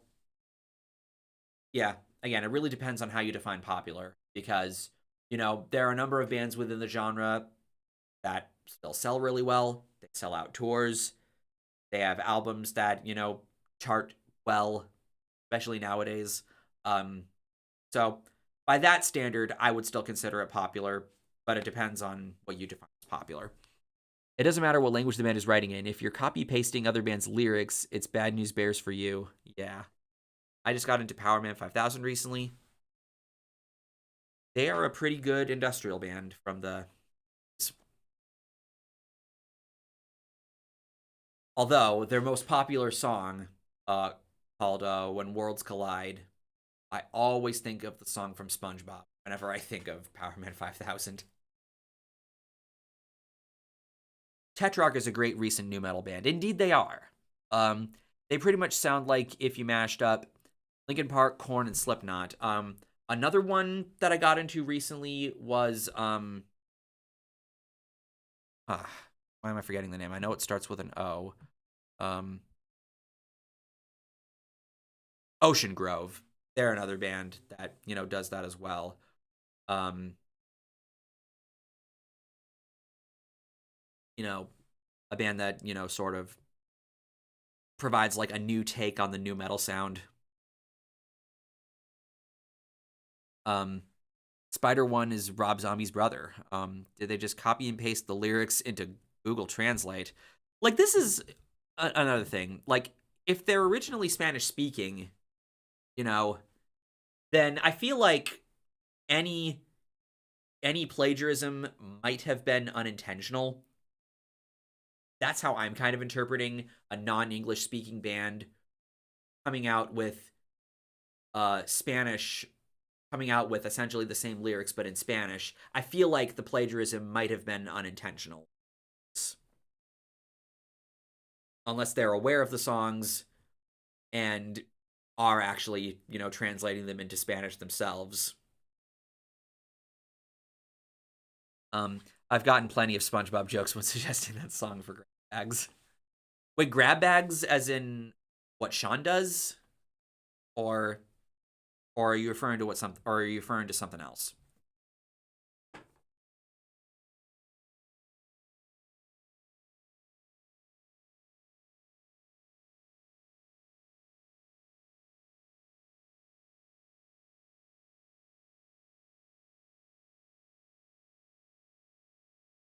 I think SpongeBob is the most memeable thing in existence.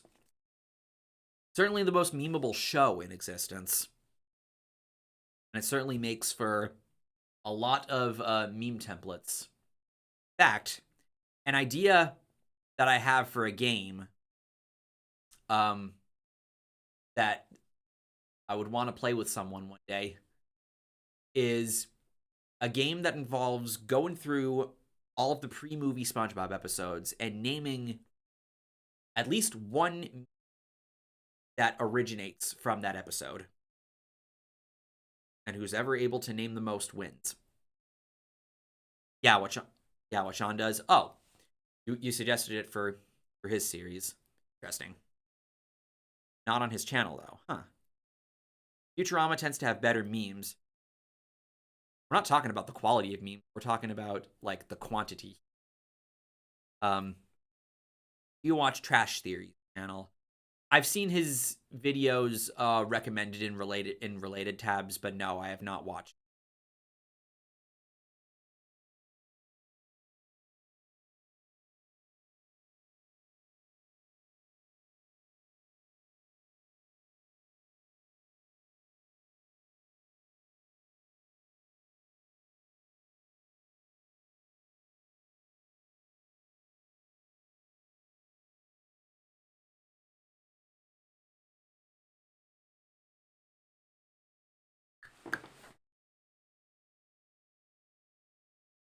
The mention of Sean's grab bags reminds me of all the songs I've somehow gotten into that show.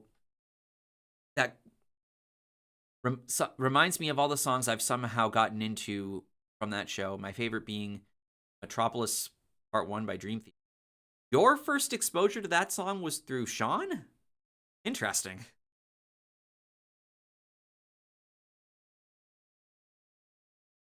Vader Sim, what do you think? Never really watched it much. Wasn't really, clicking with me compared to other Nickelodeon shows.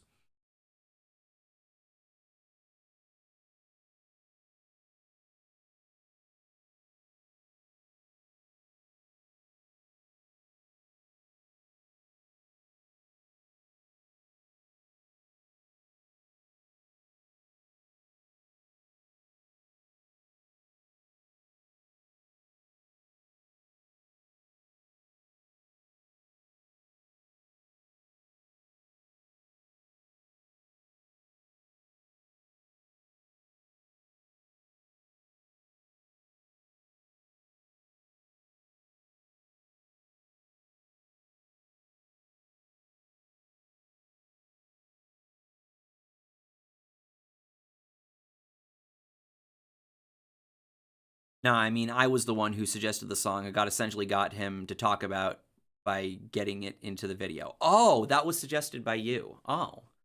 Yeah, I've seen that happen in a number of his grab bag videos where there's a bunch of really good metal songs. Like I remember a song from Oceans of Slumber got on one time.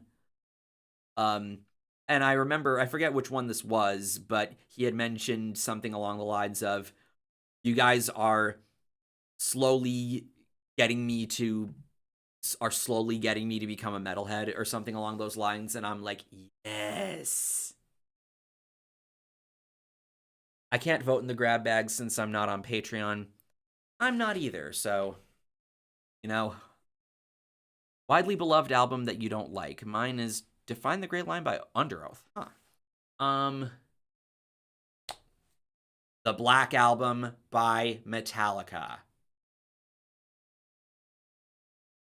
That is my answer for that. What's your opinion on Pantera's reunion? I'm not really hyped for it. The bread and butter of the band isn't around anymore.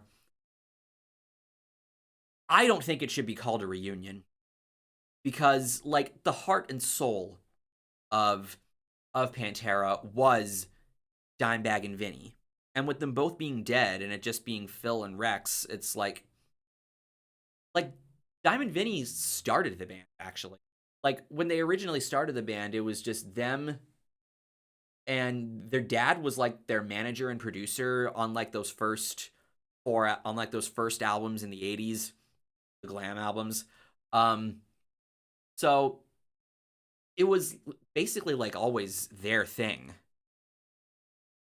And of course, as I mentioned in the Megadeth video, when Dimebag was invited to replace Jeff Young in Megadeth, he declined because he couldn't have Vinny in the band with him, since Nick Menza was already signed on, and so they kept their thing, Pantera, alive. So I don't think it really makes sense for this. It really just feels like a cash grab for me. It makes Phil look really dirty in my eyes. Like, I can at least respect that Zakk Wylde is playing guitar since he was very close with Dimebag and has a similar style as Dimebag, actually. I can at least respect that. They have Charlie Benante from Anthrax playing drums. Good drummer for sure. But yeah, I can't say I really like this. I think it should, at the very least, be called something else. And another upcoming concert that I did not mention because it's not for another year, but Space Metal, this fucking madman, got tickets to Metallica's upcoming tour, and he invited me to it since he had an extra ticket for both of the shows that they're playing in Massachusetts. And Pantera is one of the bands opening at one of the shows. Um, I think one of the days is them and Five Finger Death Punch, and I know Ice Nine Kills is on the other one, and it also is kind of unfortunate. Hearing that that Dan Sugarman is pulling out of touring with Ice Nine Kills for the upcoming tours. Let me open the refresh. I think I'm getting this wrong. Um, Mammoth WVH and Pantera for the first one, and Ice Nine Kills and Five Finger Death Punch for the second one. Um, one of us, Gooba Gaba, Gooba Gaba. I'm a $20 patron of Sean's, so I can get him to talk about whatever I wish. Evil laughter. Good man, Arnarok. Hey, I like that one. I'm painfully basic, but still. It's not a reunion, it's a cash grab, exactly. Do you like Become the Nights describing bands in one sentence videos? Don't know if I've seen those. Thanks to your new video on Maroon 5, I purchased Songs About Jane 2 days ago. Pretty solid album. Cool. An album that I think more people need to listen to the deep cuts on.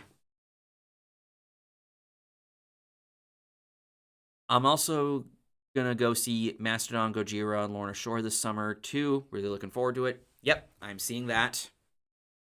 I've seen both Gojira and Mastodon once before, but I really want to see Gojira again.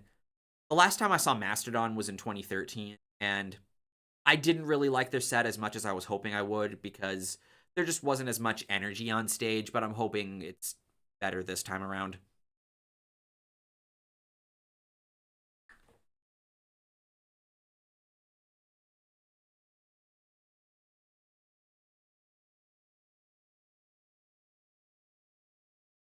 Ugh.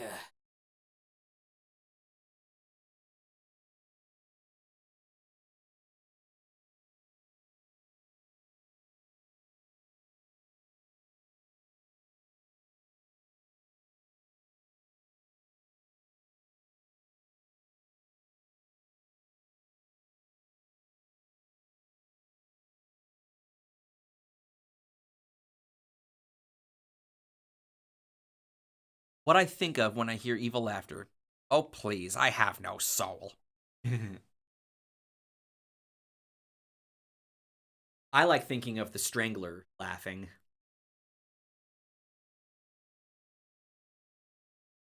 I just bought Purple by Stone Temple Pilots in vinyl yesterday.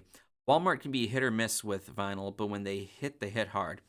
Funny you mentioned that because, with the job I mentioned, a store that I go to very regularly to do the scanning is Walmart. And whenever I finish a job, I like looking over in their vinyl. I've gotten quite a few vinyls from over there, and I think I remember actually seeing um, Purple in there once. I'll have to check to see if it's still there. But, some ones I remember getting, I posted about these in the Discord.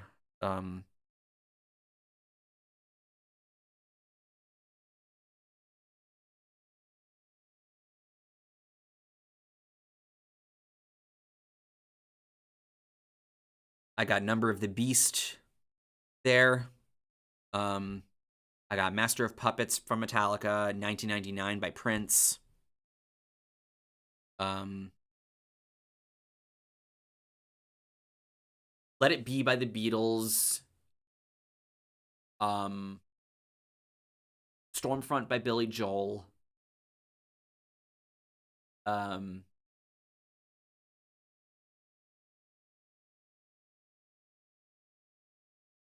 those are the ones that are, coming from memory.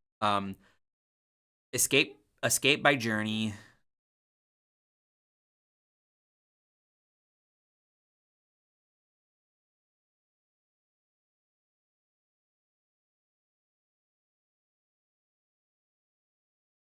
There are some.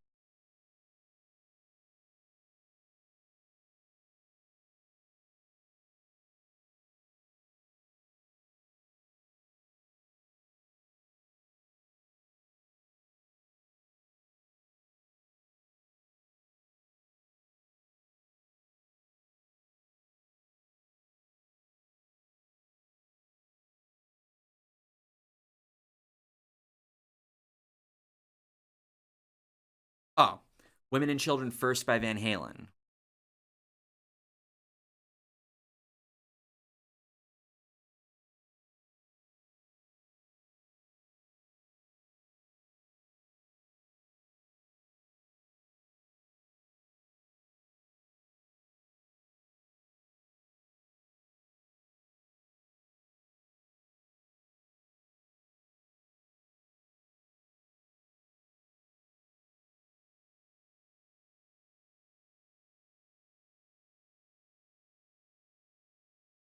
Those are the ones that I um. All right, Loudwire link, Iron Maiden set list. Let me um. Iron Maiden settles "Hallowed Be Thy Name" lawsuit. Huh. Iron Maiden has settled their nearly year-long legal dispute over the classic 1982 track "Hallowed Be Thy Name." Suit filed by retired band manager Barry McKay claimed that Maiden's Steve Harris and Dave Murray reproduced major parts of the British prog band Beckett's 1974 track "Life's Shadow" on Maiden's number three song "Hallowed Be Thy Name" and Brave New World's "The Nomad." Ah, you motherfuckers. Um,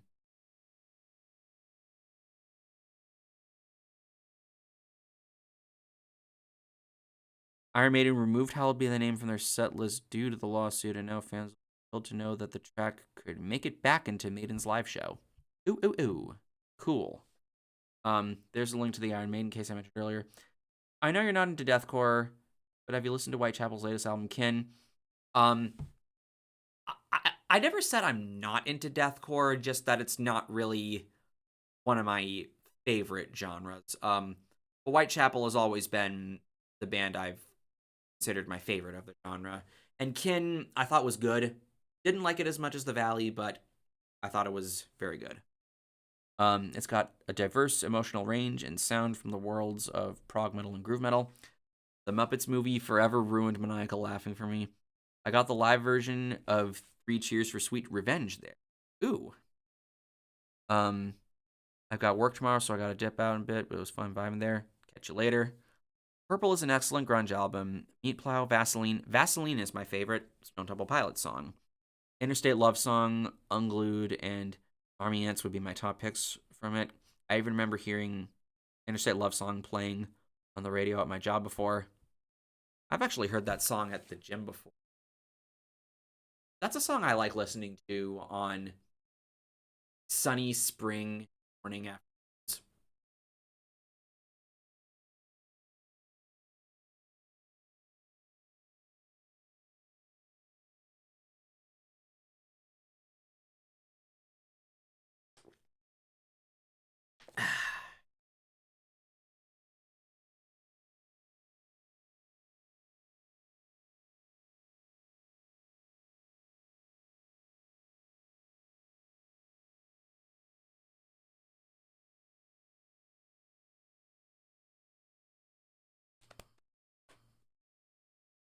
Would you rather be telekinetic or telepathic? Um,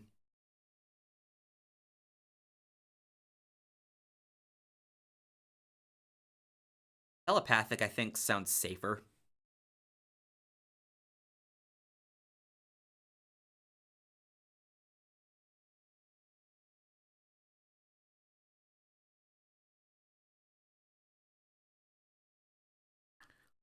Sorry to hear that. Time,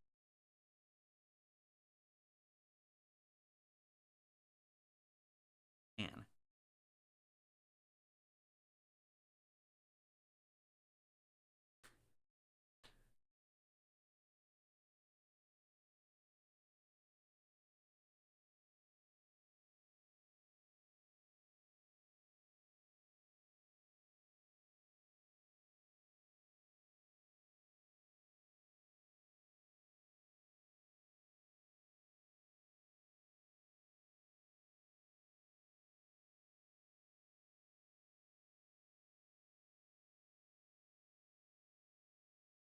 I live in a nowhereville town in the south and work at a local grocery store. You can only hear Morgan Wallen so many times before you start to go nuts. I can imagine that could get tiring, especially since, especially since there's now kind of a term for this, like, grocery store core, I guess we could call it. Um, and, a lot of country, I would say, falls in line with that. Last night, we let the liquor talk. Getting control of overheads was like heavenly.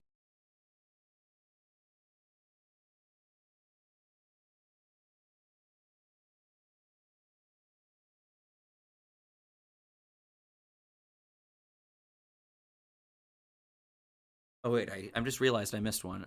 A Perfect Circle or Chevelle? Chevelle.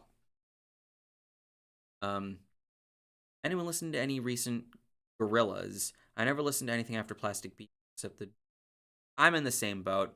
Plastic Beach is the last album I have from them. iTunes over here. And even then, most of my attention when it comes to Gorillaz mainly goes to the first two albums.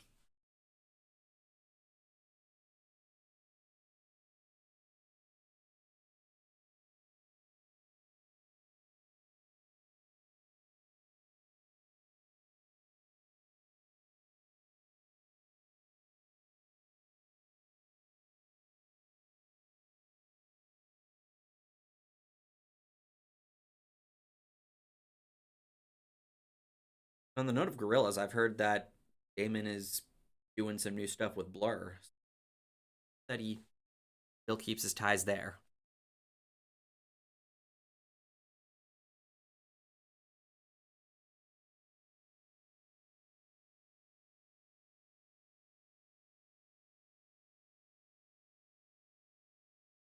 Do you like any anime shades? No. I have Spirited Away in my movie collection, and the first Pokemon movie was the first movie I ever saw in a theater. Um, so I do have some Pokemon nostalgia, but that's like the extent of how into anime I am. Other than that, no. Anime's always just sort of felt like a much different world for me.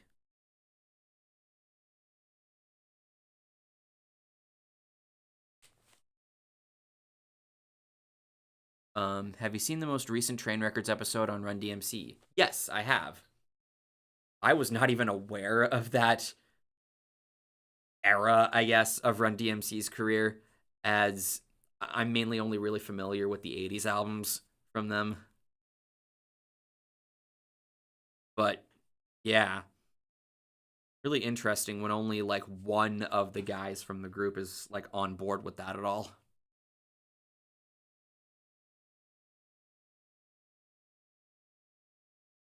And it was relying very heavily on, the star power of um people like Fred Durst, and they had the singer from Third Eye Blind on there.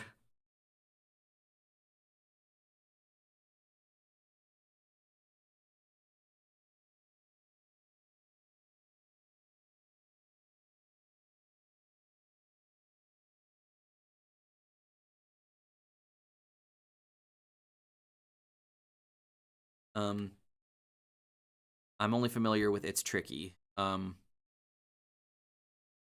The albums I have from them. Let's see. We got self-titled, um King of Rock, Raising Hell, and Tougher Than Leather.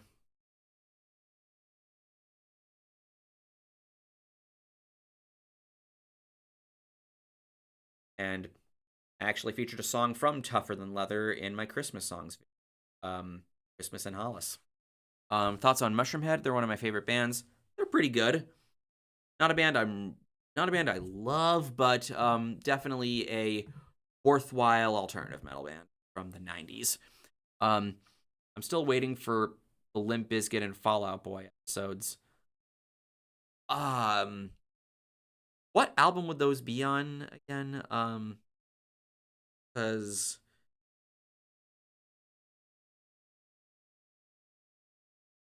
I'm not really familiar with either of their uh, discographies. Oh, right. How could I forget this? That piece of shit album from 2018 that. Um, And with Limp Bizkit, it would be on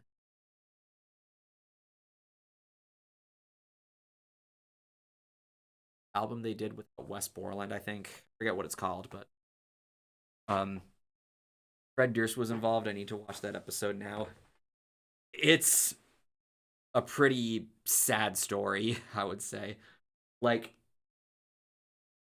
the train records on Run DMC, this was probably like the most depressed I'd felt watching an episode from that series. Yeah, but they weren't allowed to release it as a single. We could combine them. Fallout Biscuit or Limp Boy. LB would be results may vary. Oh.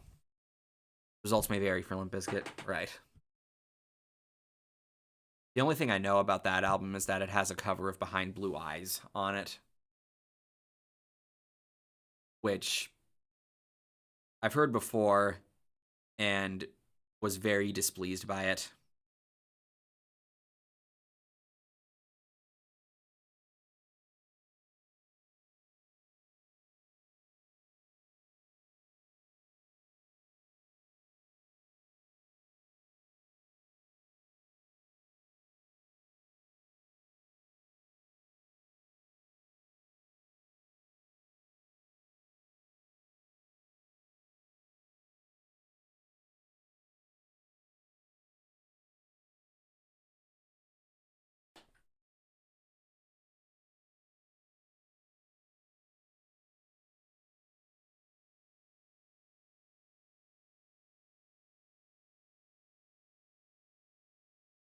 Wasn't Results May Vary the album where Wes couldn't do guitar, so they had to bring in someone else?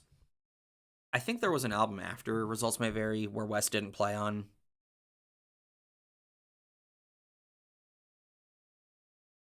Um, nope. Wes does not play on this album. I was confusing it with The Unquestionable Truth Part 1.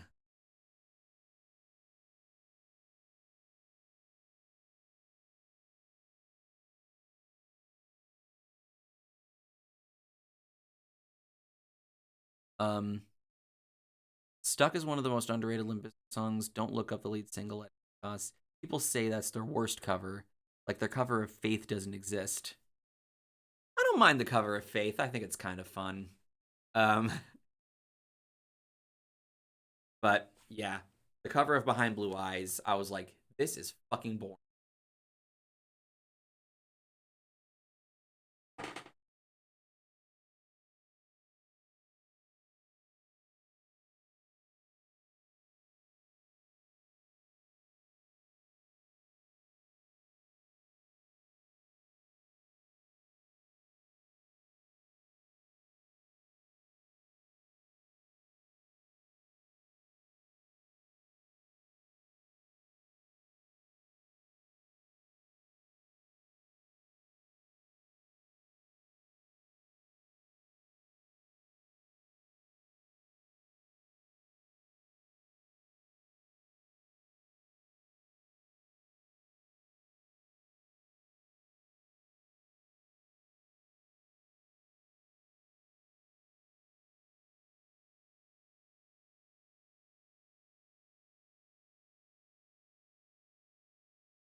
Any potential songs for worst slash best lists?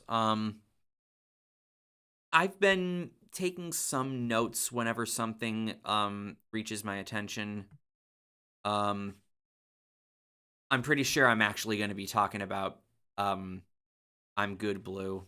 I didn't think it was going to, carry over into this year, but it looks like it is. So fuck me, right?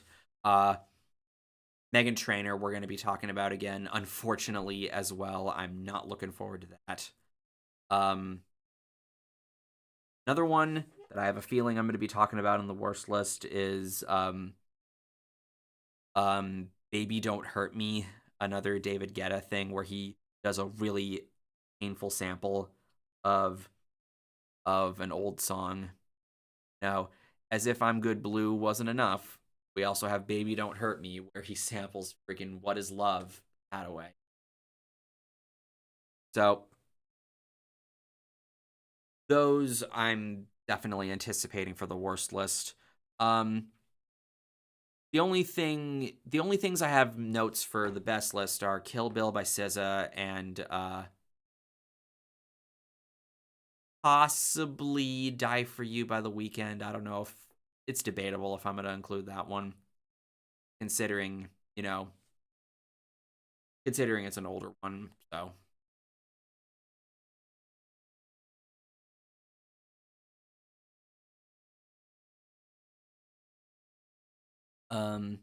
you should hear them try to cover Tool, or better yet, just hear Fred play guitar. Oh dear. I wish I didn't know that. I have Significant Other on CD. Oh no, not Megan Tumblr. Like, yes, I wanted Megan Trainor to friggin' stay gone after 2016.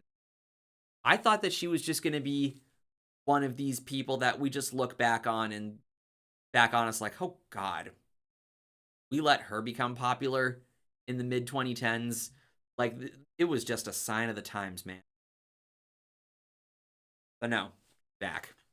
I'm good, more like I'm bad, lol. Anyone listen to Lincoln's 20th anniversary edition of Meteora? All the demos and extras from the time were fascinating to listen to. I know there was that new old song that, that came out from that earlier this year. That's a pretty good song. Not amazing in my opinion, but nice to hear.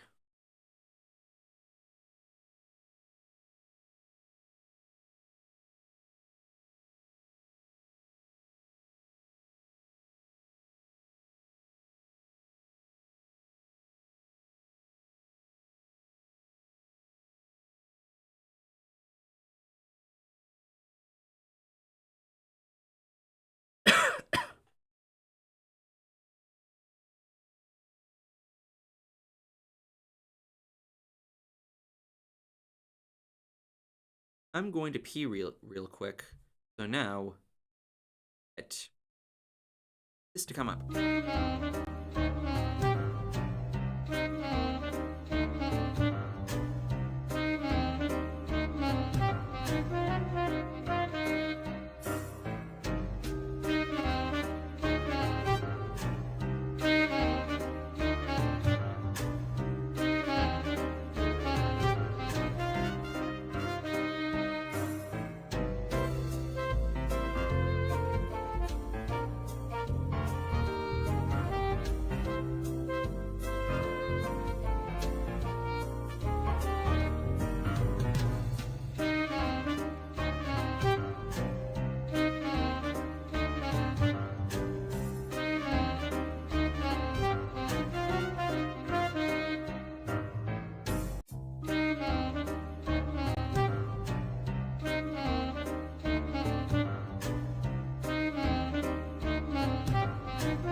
And we're back.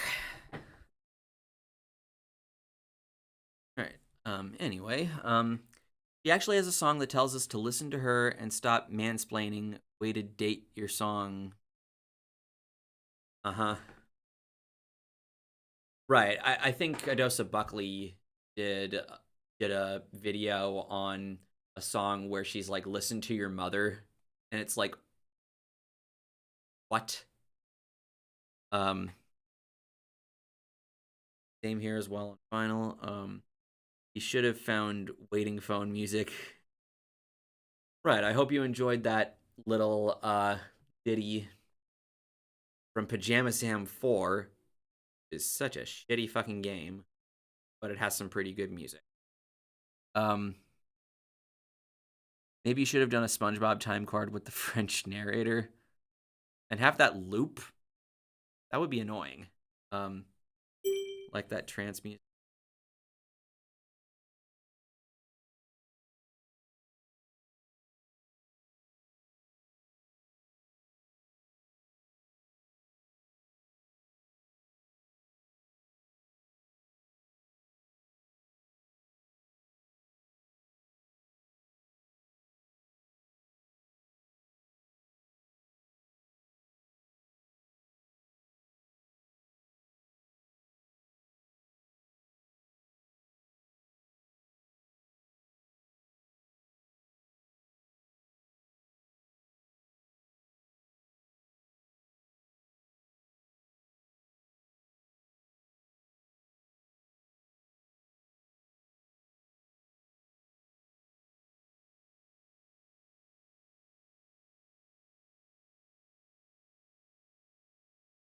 You ever play Putt Putt? Not as much as the other humongous franchises. We weren't really much of Putt Putt people, but I do have a couple on my little emulator here. 2 hours later. 2 hours later. 2 hours later. Yeah, that's not meant to be.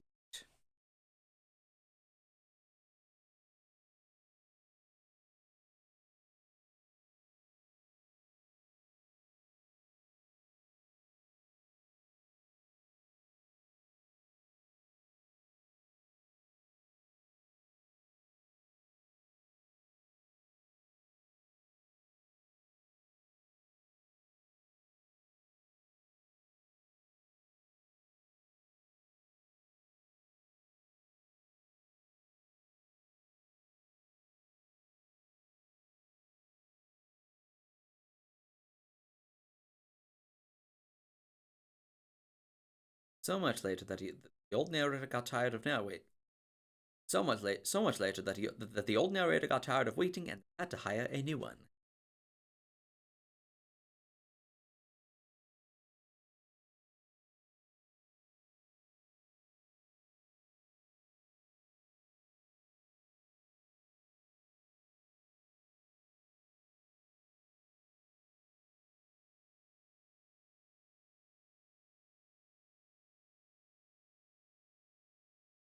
Can you move it along? I'm all out of time cards.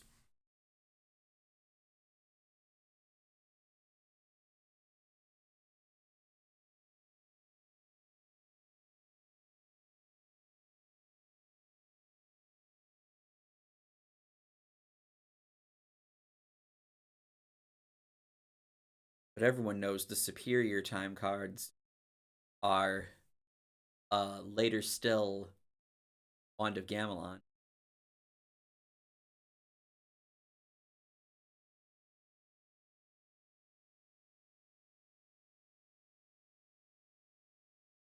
Well, I gotta hit the hey guys, good night. Later.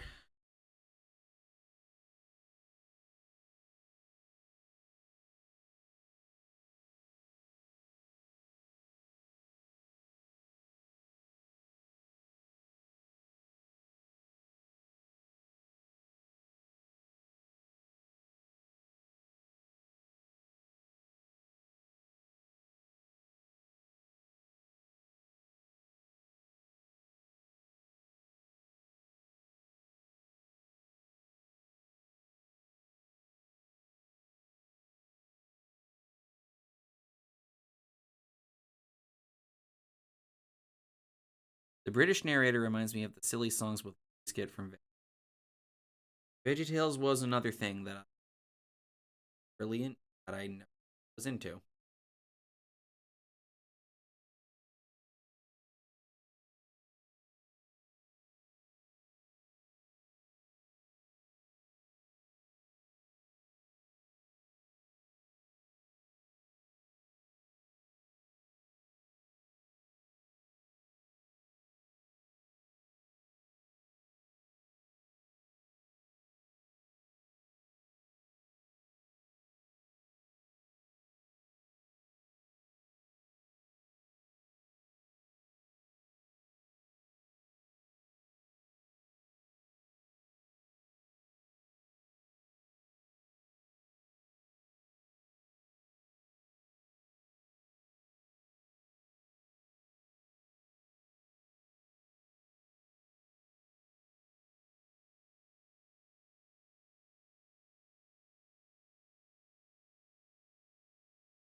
How good of an album would you consider the follow-up album to Songs About Jane? It won't be soon before long. Um,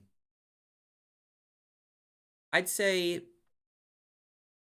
worth checking out if you liked the first album.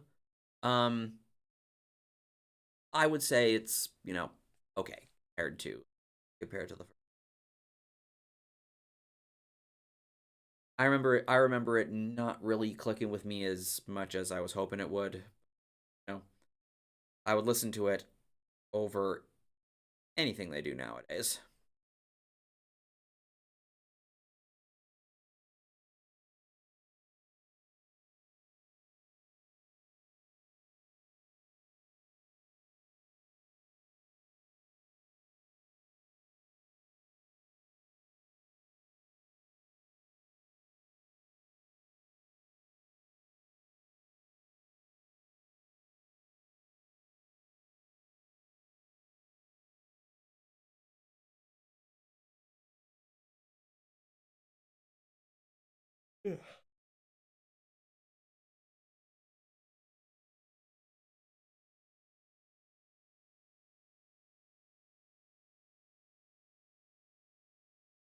Favorite regretting the past episode.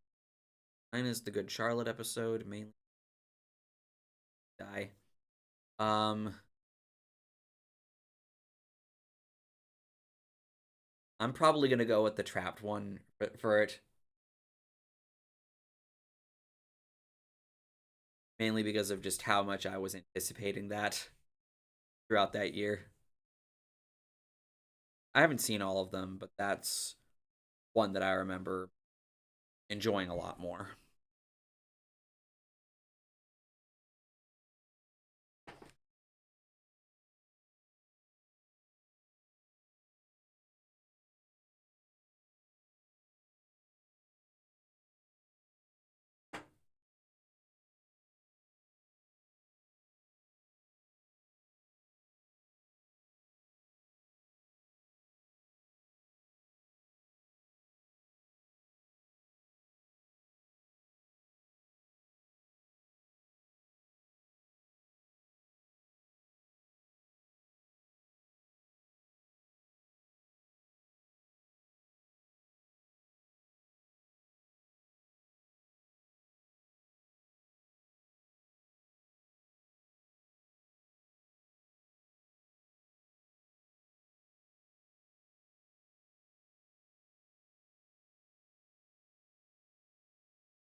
It'll probably never happen, but I'd like to see Todd do a train record episode on shadow work for how bad it.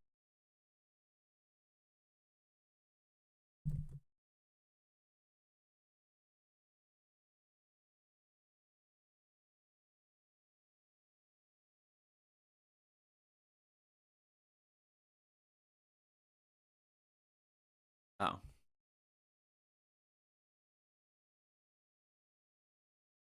I was forgetting what that was, and like, oh yeah, that's the album that Trapped did. Um, I don't know. I think the,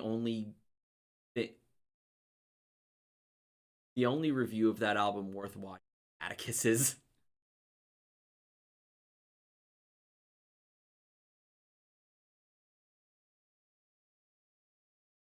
and I think that's all he needs to be said there.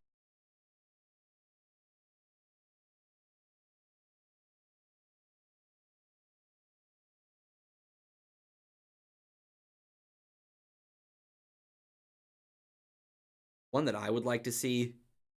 I'm not sure if this is something that he would do, but Cold Lake, like Celtic Frost,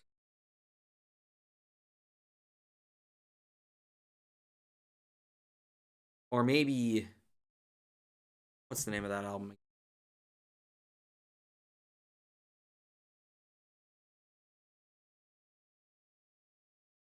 Right. What the by Black Flag. Um, my phone's about to die, so I'm gonna head out. And I sang with you, Shades. I'll see you now. See you later, Caramel Brony. Yeah, I may cut the stream soon because things are slowing down in the chat, and probably gonna get started on dinner.